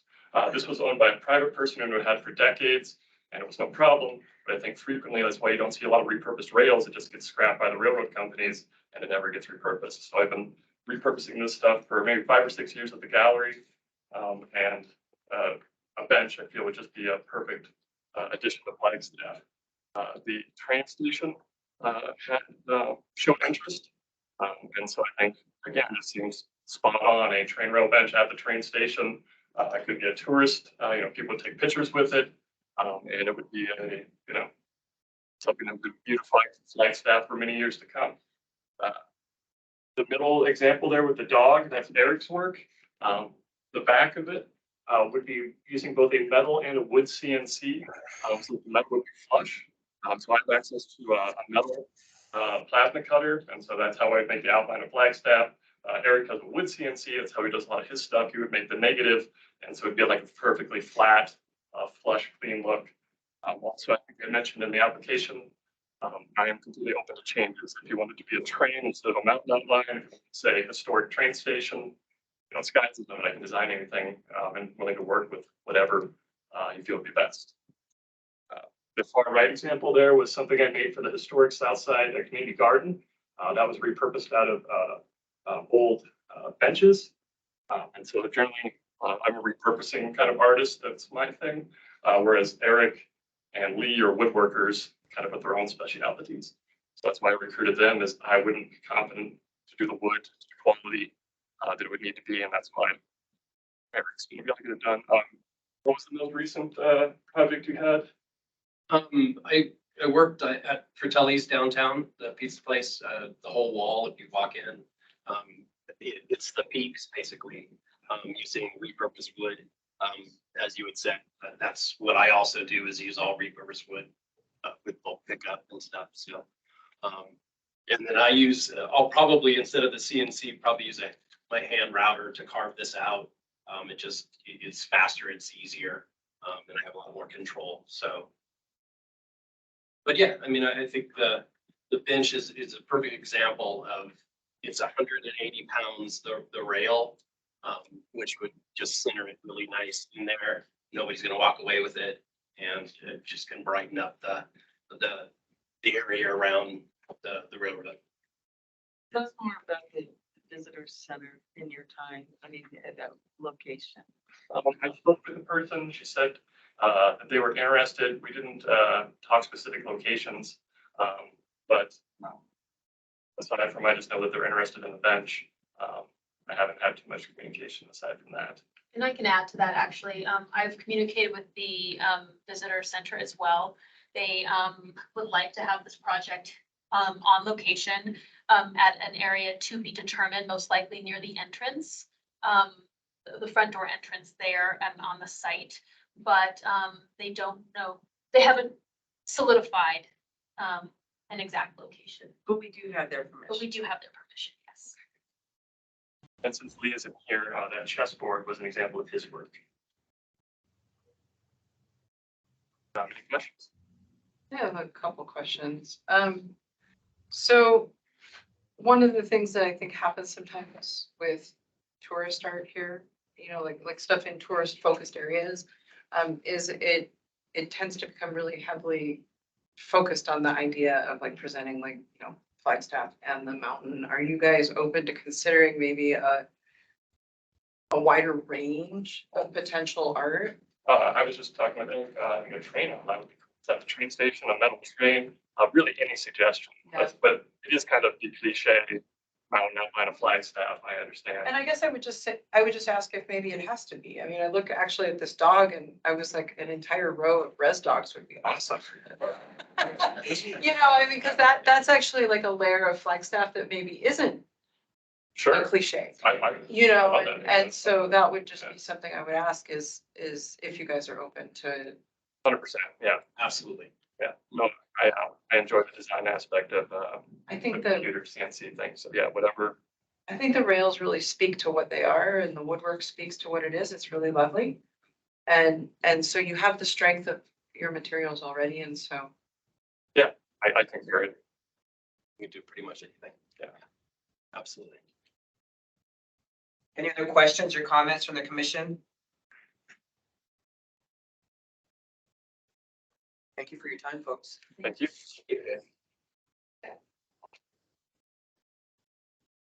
Thanks, guys.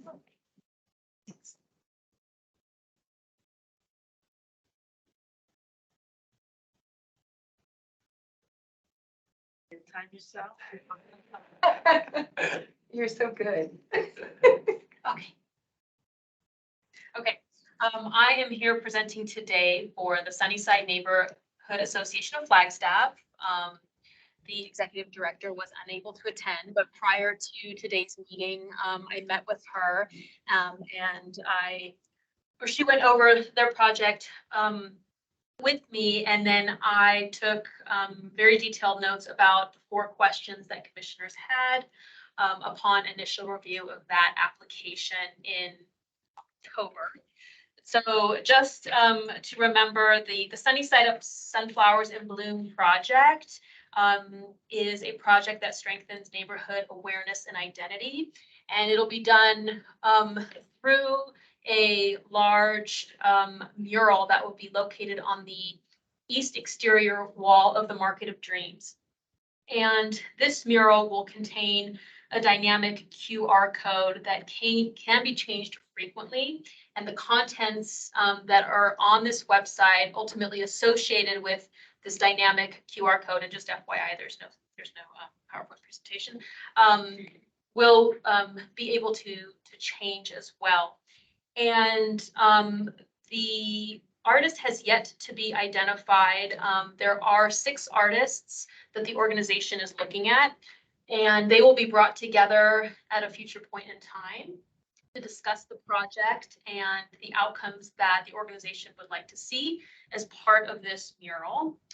And with that said, the mural, the imagery itself would actually be done through a series of community processes. So members of the community of all ages, individuals and families, etc., would be invited to participate in a series of 3 gatherings, and they would be asked questions to elicit various responses for imagery on paper. So what does a sunflower mean to them? What does the Sunnyside community mean to them, etc.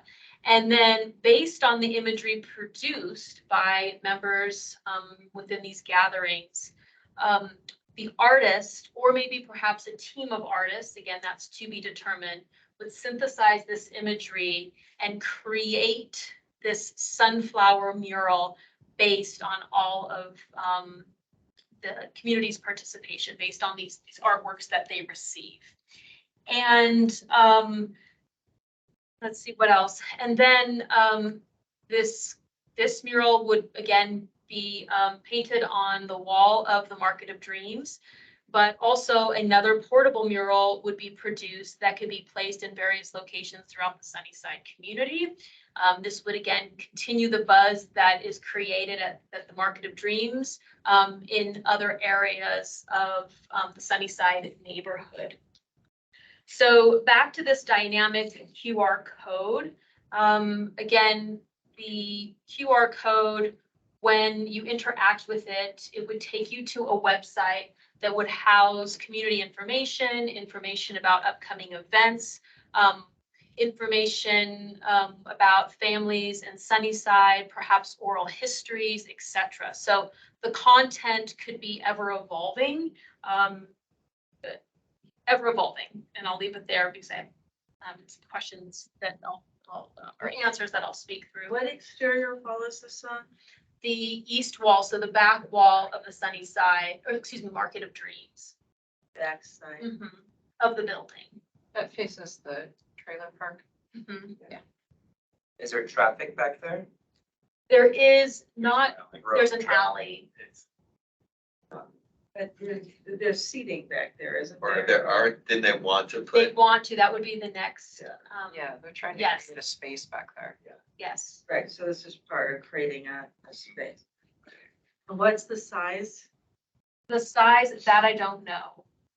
But I can go into the questions that that commissioners had specifically with regard to the project. And those were, is the website that will house the community information an existing website, or will it be new? Is there a fee to host a new website? So those were 2 questions that were asked specifically with regard to the QR code. So yes, there will be a new website.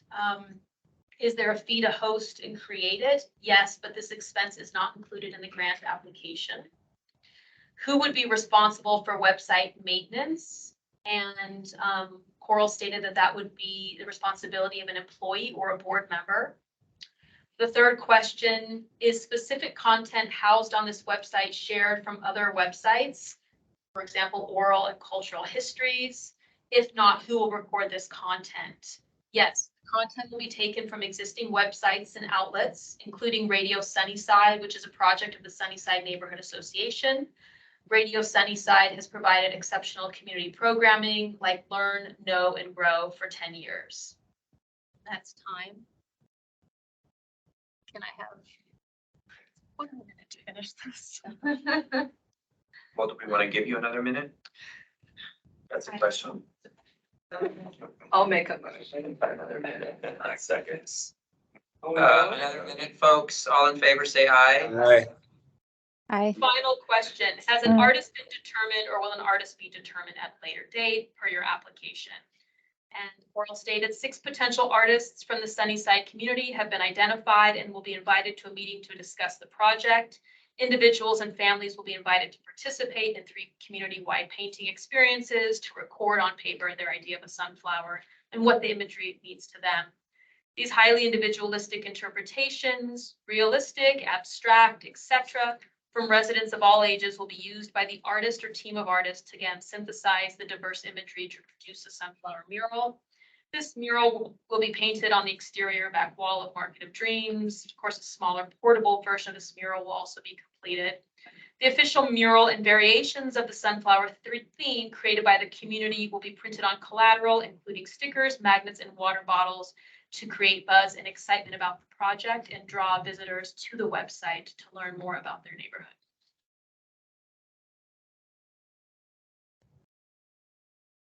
Thank you. More questions? Commissioners?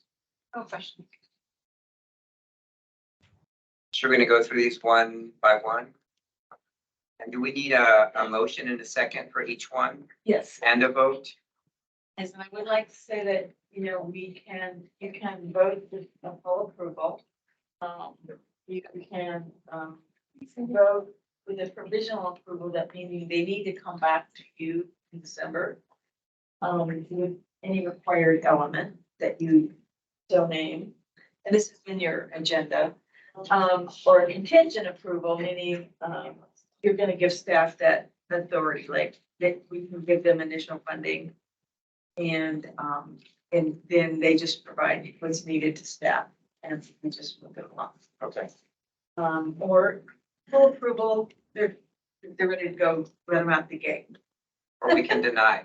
Or you can, yeah, I mean, right, exactly. That's an option as well. Yeah. So folks on the phone, did you guys get that? It's listed in your agenda. Full approval, conditional approval, contingent approval, or you can vote to deny. Yeah, I read Yes, it. I have it. So, or the beginning? Sure.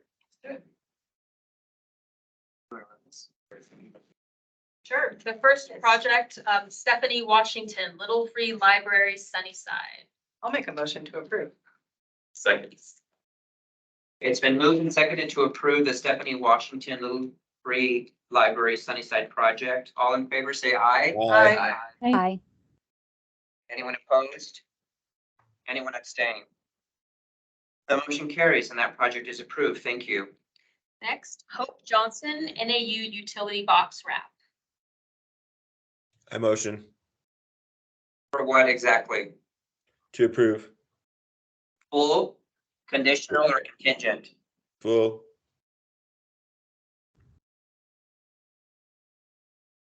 I just want to ask, does the commission want to see the design that's approved by the selection committee, just want to see it, or do they want to have approval over it? Guess what? That's our discussion point.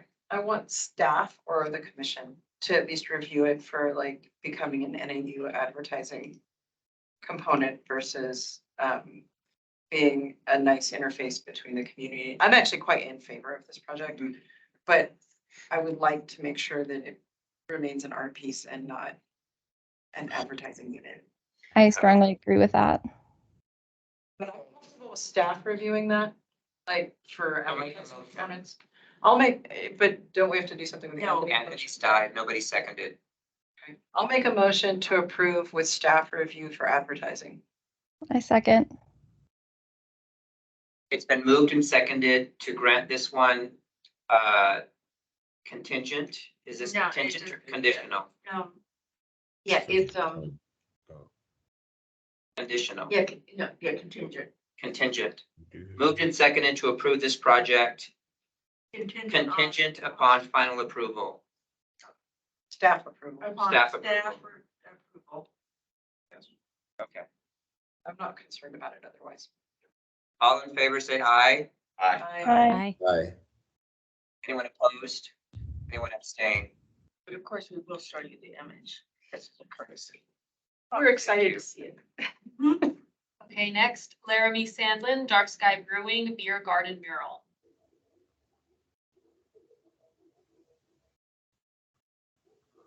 I liked it. Am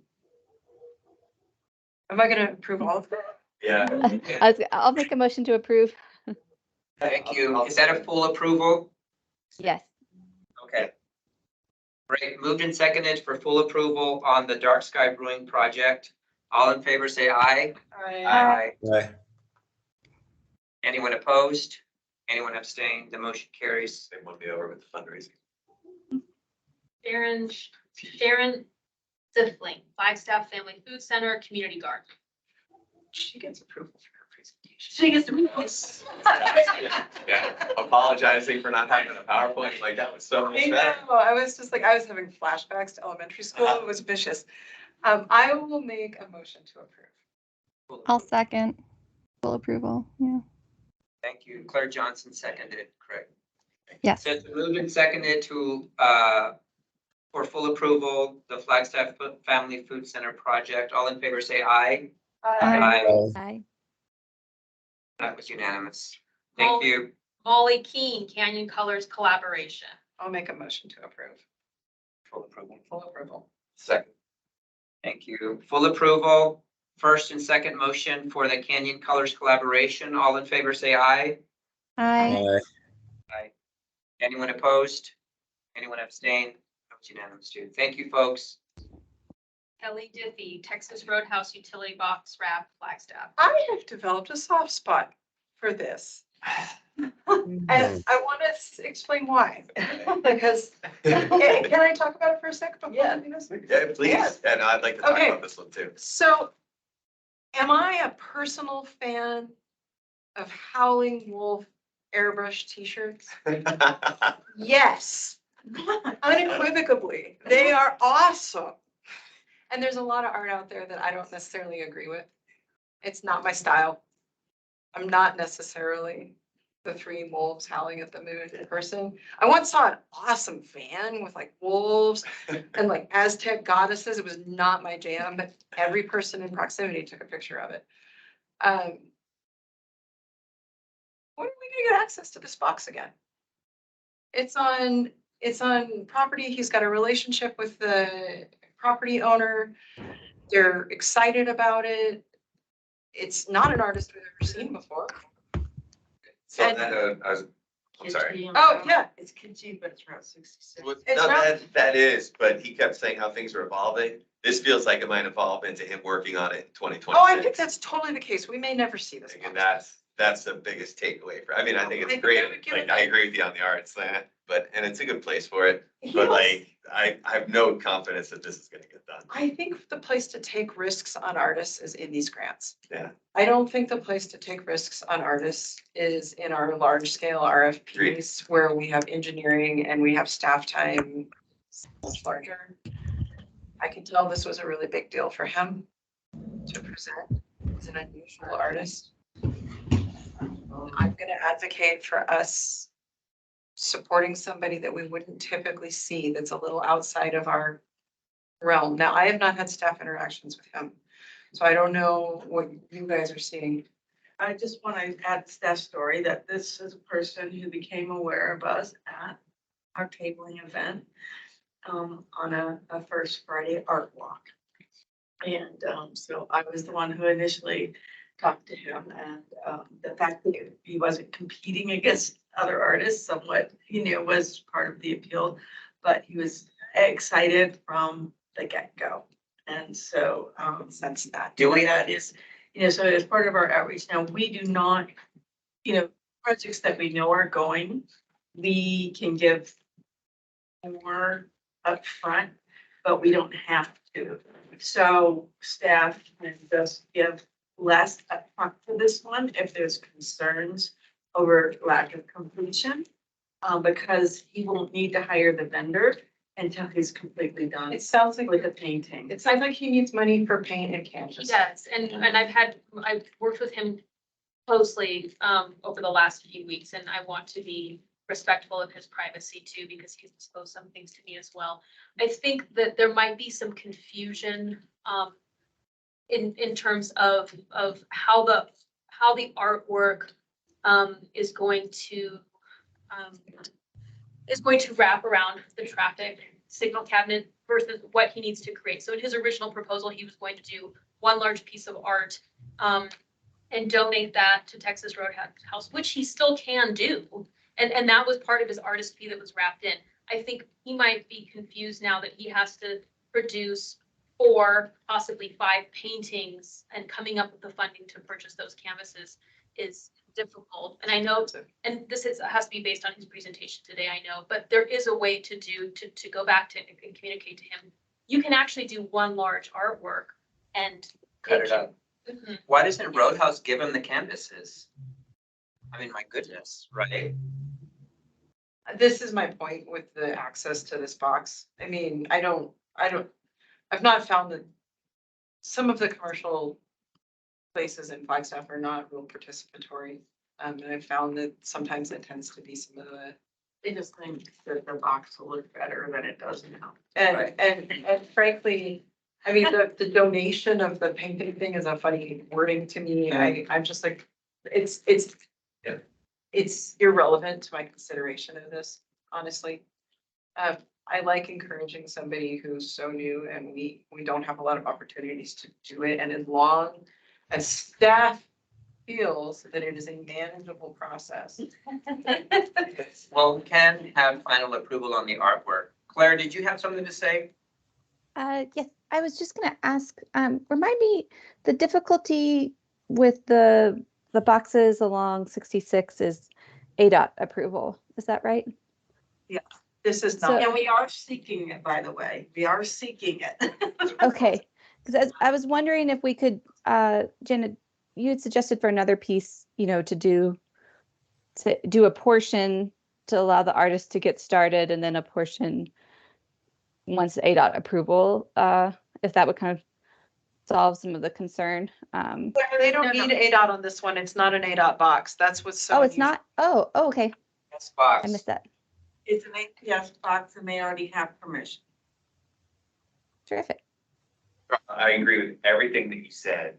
I think we may be signing staff up for That's more my work concern. on this than on other ones. That's what I'm thinking. I agree that may be a challenge, and so it depends on what staff's level of energy for this particular box is. Kristen? I'm fine with it. I mean, he's been, every time that I've reached, he's asked me questions, and I'll say the next step is to get APS approval, and he goes out and gets it. And so, but again, I think I have to have a conversation just clarifying how this art. Well, hasn't he seen I mean, we have so many in town. He hasn't just like walked up to one and walked around it and said, oh, okay. He has, and I also sent him examples. We also, but remember, we've also had boxes in the past where the artist eventually just could not produce. High res, does he have to go from the painting? Yeah. To high res images to Jimmy. But that's the lead point that you're worried about. And yeah. I mean, my concern is actually just getting the art done and not getting lost in the work itself, which. He might be able, since he can just talk directly with the vendor that he's hiring, they may be able to work it out together. Yeah. So make a motion. I'll make a motion to approve. Full contingent or, because you can make it contingent. What do you think? What's your That's what I opinion? don't know. That's what I was hoping to. Come on, Mr. McGrath. Unless somebody else wants to make a motion. What's your opinion? He's got like 10 wolf t-shirts in his. I'm gonna vote no. It just seems like this is not his time and his project. I think spending more time, I mean, not just in terms of the idea, but in terms of the timeline, right? I mean, we could also say, you know, let's come back and maybe apply in spring. absolutely is what I'm thinking. I mean, I could also Yeah. have that The conversation. thing is, to him to complete the artwork, he has to have funding. So, this would be more like approval with just, 50% of funds released or. So is that a contingent? I'm still sort of Yes. unclear about conditional or contingent. No. The provisional is, he needs to come back to BPAC and get your approval, and contingent is that you will leave it to the discretion of staff.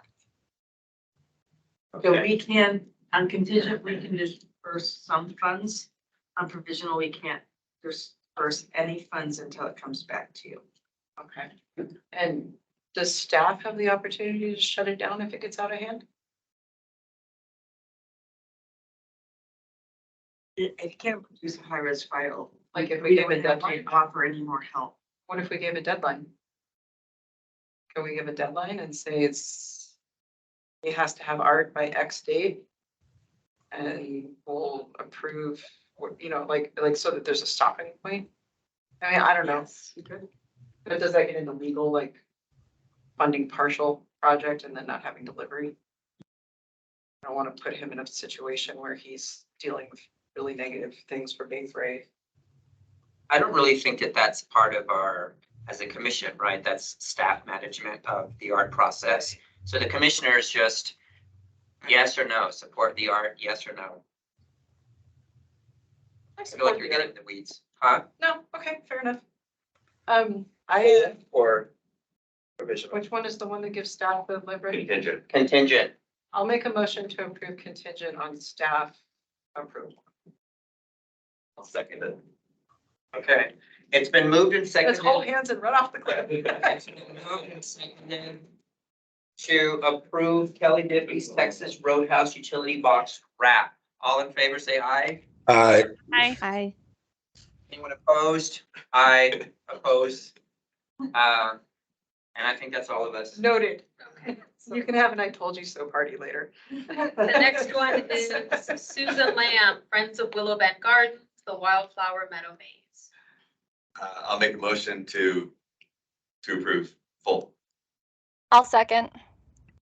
Thank you. Clara Johnson was the second, Craig. Thank you. It's been moved and seconded to approve the Susan Lamb Wildflower Meadow Maze. All in favor, say aye. Aye. Aye. Anyone opposed? Anyone abstain?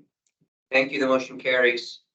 Okay, next, Alexi Kimiatic, Bushmaster Park Community Fruit Orchard.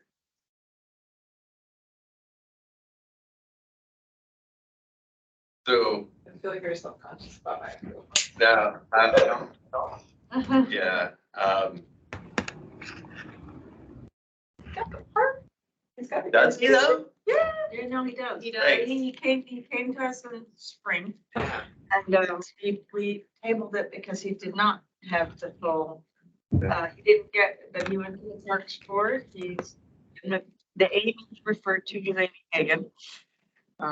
So yes. What if he moves away So that's, or gets hit by a bus? Same question for the PIA grant I got for the garden last year. Say that again?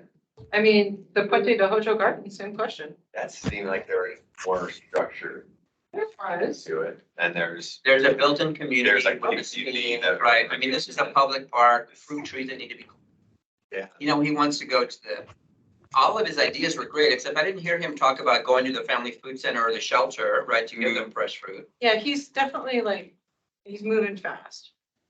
And he definitely has, I mean, it would be more comforting if, I mean, the Puente Garden, we had 15 people in here saying that we support this garden.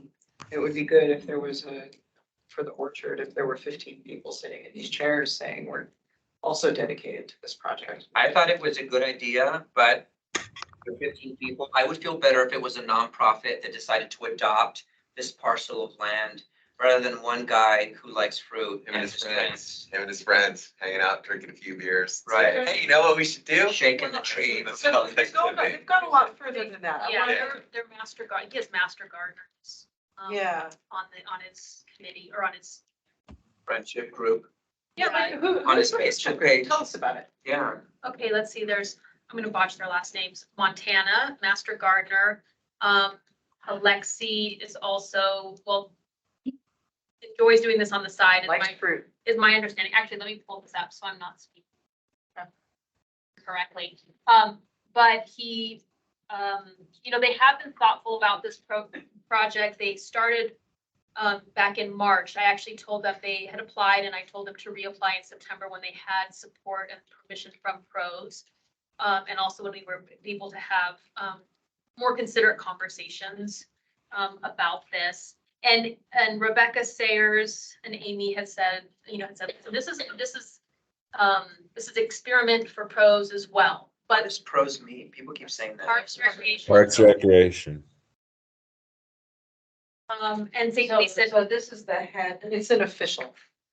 Rebecca That's what I Sayers was thinking. oversees Yeah. the entire Yeah. park events. So it's the head of Parks and Rec. so let's see, so Montana has a long history with sustainable agriculture, specifically orchard work on the Colorado Plateau. She will select fruit trees that are appropriate to Flagstaff's climate and will advise on the project on proper planting techniques, tree care, irrigation frequency, and eventually orchard pruning. She's a horticulturalist and a current master's student in ecology at Utah State University. Brianna Mann will support the project by ordering and delivering necessary additional materials to the site, planting trees, and supporting community engagement. She's a wildlife biologist. Alex Kimiadik will coordinate and lead planting efforts, recruit volunteers, rent equipment, receive trees, and ensure post-planting care. He is a wildlife biology and guide. He will also support the project by delivering necessary materials to the site. Kathleen Slocum and Samuel Weinsma will support planting and post-planting efforts with labor. Kathleen and Sam are wildlife biologists and gardeners. Anthony and Claire, I see your hands up. Claire first. Yeah, so it sounds like they have a good group of people together to do this, but I'm not super clear, and maybe I just missed it, on where they're going to be getting, getting trees, especially fruit trees established, takes a lot of water.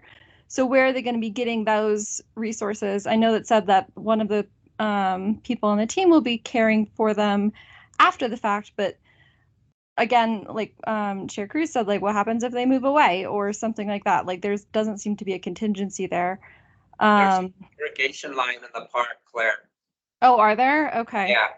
Yeah. Okay, well, that does make me feel better. I just want to say they have to add on to the irrigation. That's one of the reasons that, they had to go to the Parks Commission, to get, Has the Parks approval Commission and go approved this?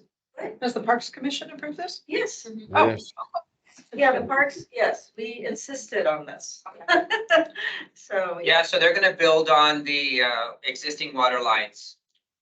Okay, so thank you for that answer. That makes me feel, I think this is a great idea, and it makes me feel a lot better that they're not going to just put a bunch of baby fruit trees in that will just immediately die. But I also just wanted to mention that I saw the list of trees that they're planning on putting in. They are planning on putting in an elderberry, which if you eat that without cooking it or drying it first, will elicit some really violent vomiting. So I just was wondering if there was a plan to put up a sign that says don't eat these raw, maybe, or something, because those are not edible without processing. Thank you, Claire. That's important. Well, we can certainly either ask them to remove that particular tree or bring this, to Parks' attention and let them decide since they run the park. Yeah, I think that would be important, especially if there's, you know, kiddos in there, people who maybe not can't read a sign if it's put up.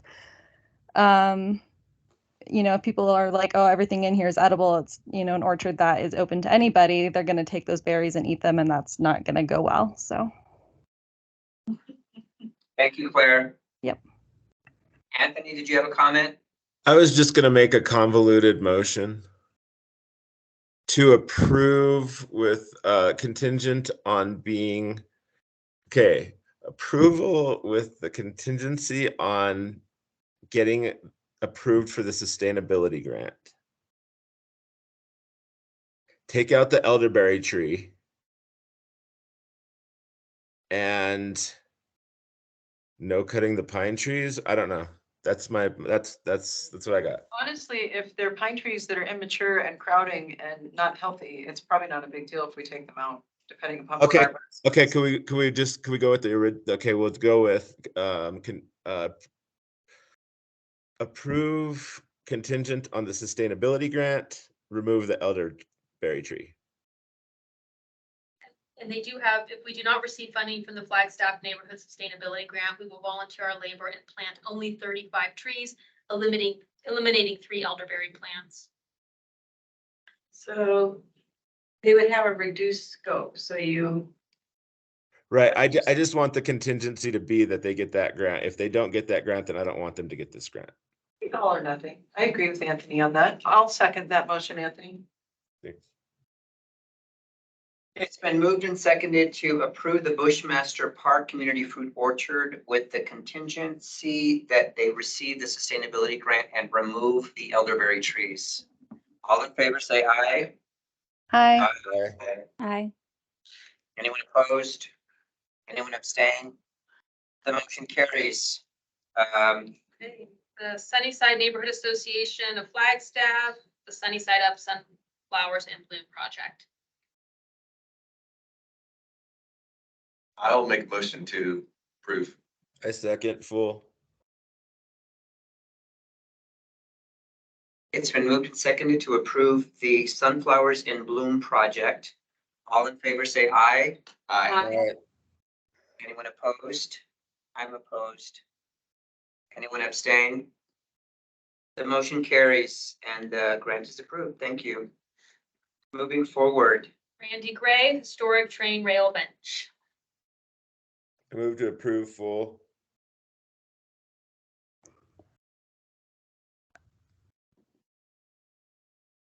I'd like to make a movement to approve contingent on them putting forward a clear plan on what the design will be. I remove my motion. Is that possible? It doesn't matter, actually. It wasn't supported, so you're good. Well, thanks. So Claire, I think that's great. I think they were really amenable to that. Yeah. In terms of the project.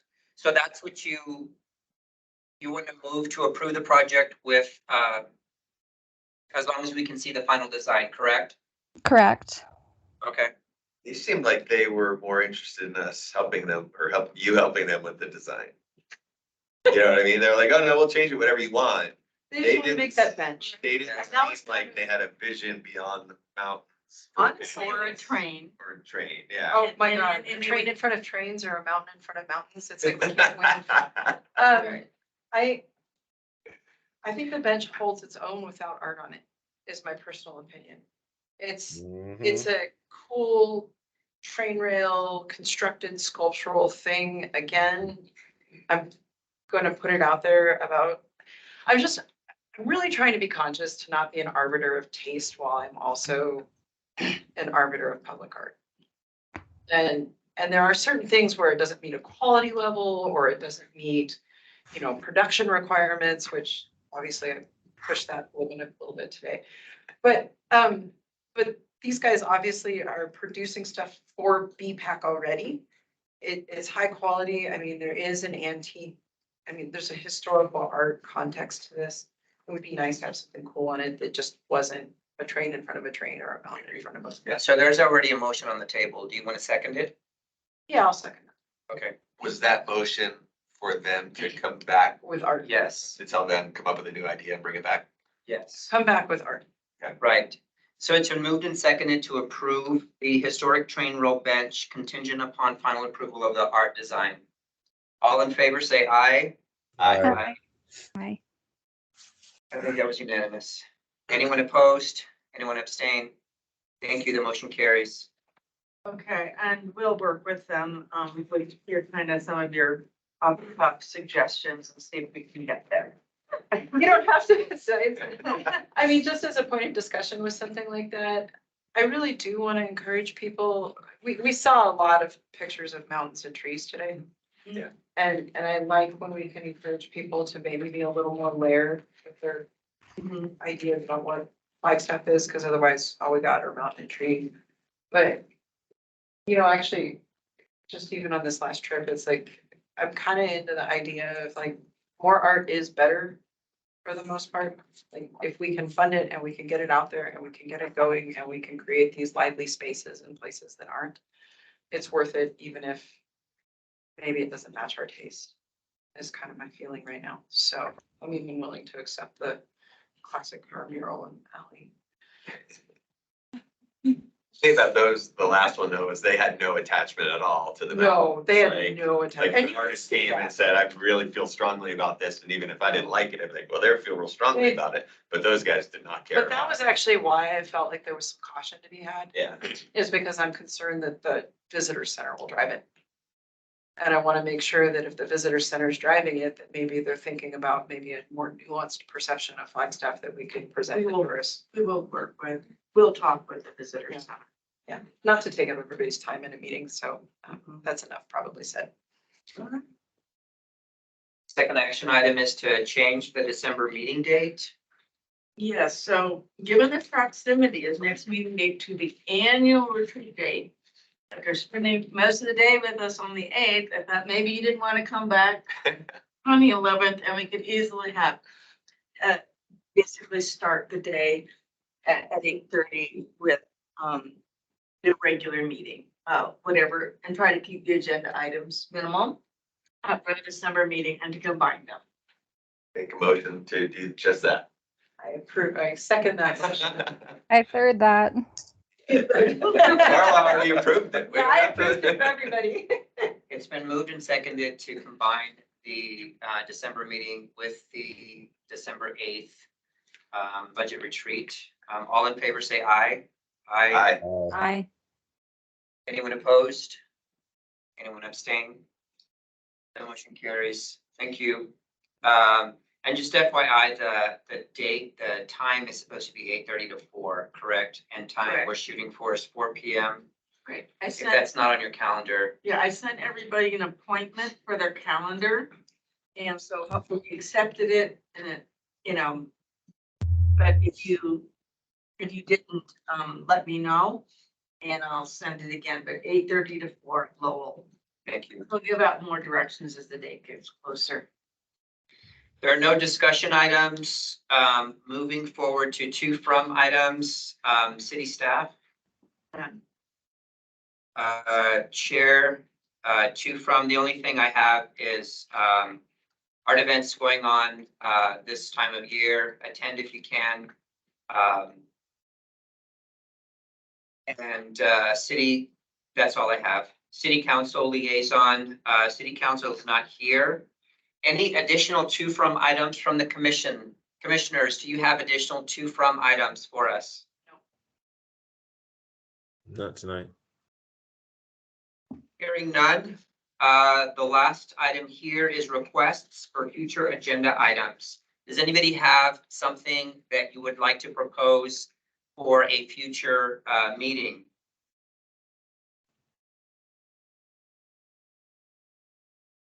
Hearing none, we'll move forward to date and time for upcoming meeting. BPAC meeting and the budget retreat are both on the same date, December 8th, 8:30 to 4 p.m. at Lowell Observatory in the conference center. It's 6:09. I'll adjourn the meeting. Thank you for your time and we'll see you next month. Thank See you next month. Bye, everybody. Thanks all. I just want to informally poll the commissioners who want to, if they want to stay online or stay, did you like the way the BIA